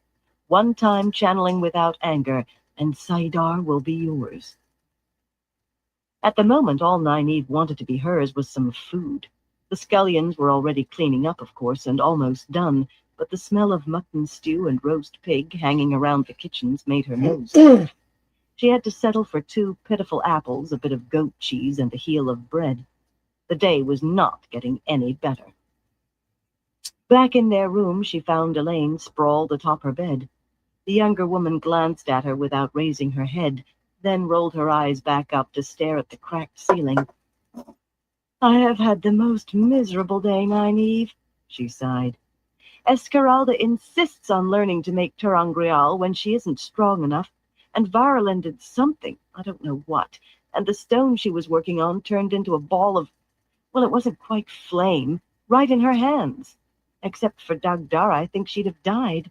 No one else there could have healed her, and I don't think there was time to fetch someone who could.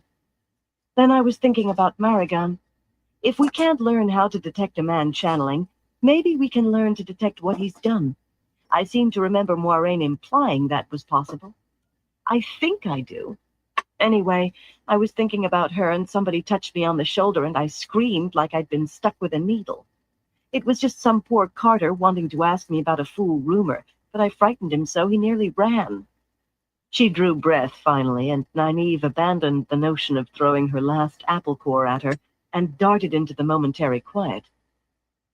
Where is Maragon? She was finished tidying and took her time about it, too, so I sent her off to her own room. I am still wearing the bracelet. See? She waved her arm in the air and let it fall back to the mattress, but the flow of words did not slow.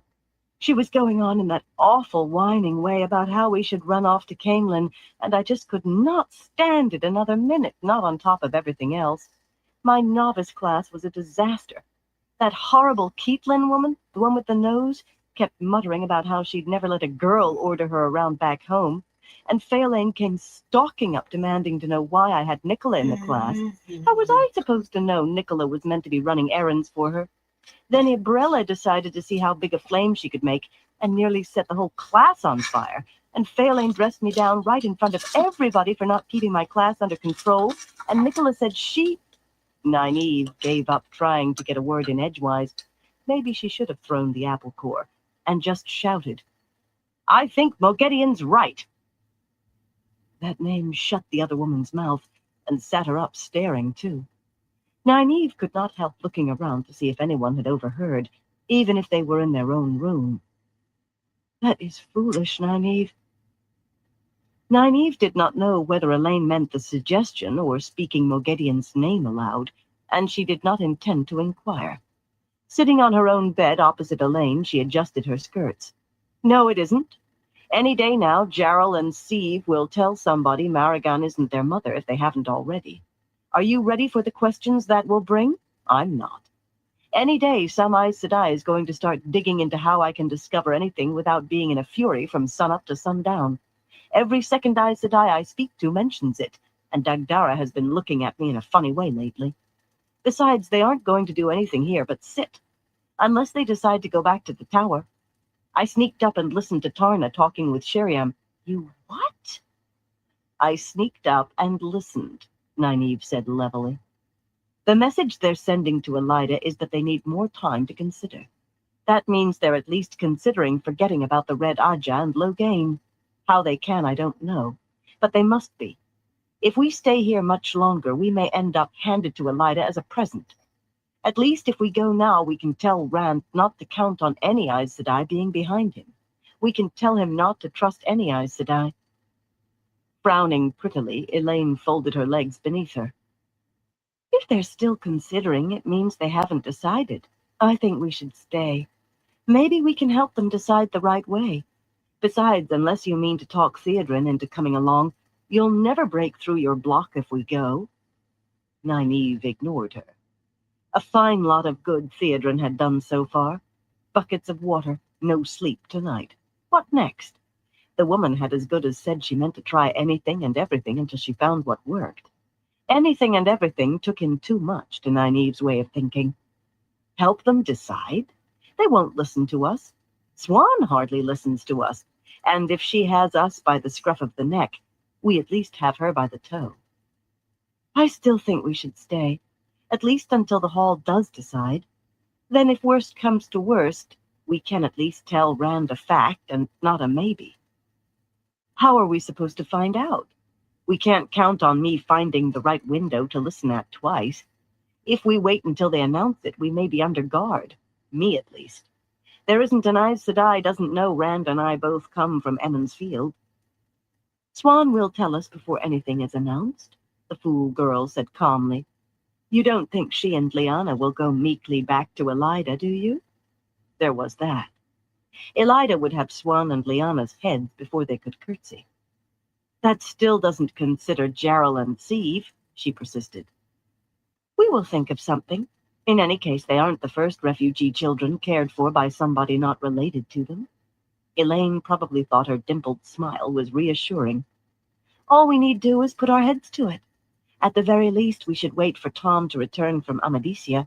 I cannot leave him behind. Nynaeve threw up her hands. If looks reflected character, Elaine should have looked like a mule carved in stone.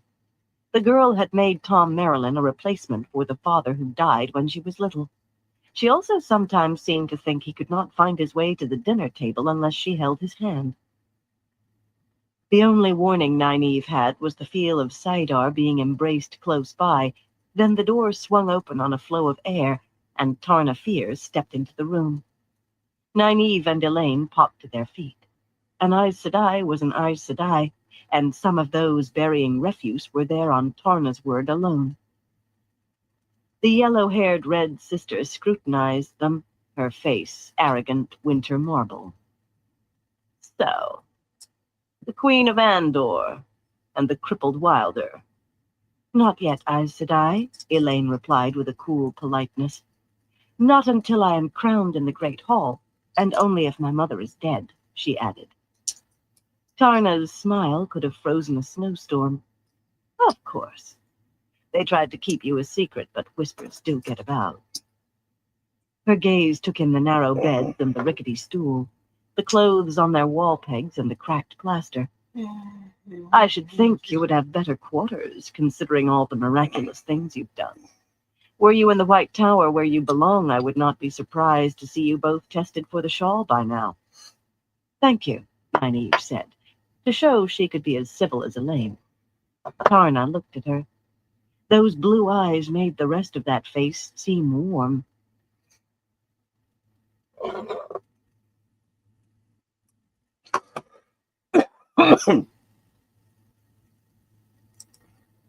All right, everyone. I'm going to call into this live for tonight. I want to thank everyone for stopping by, and everyone continues to stop by. I appreciate all y'all's support. Until next time, everyone, y'all stay safe.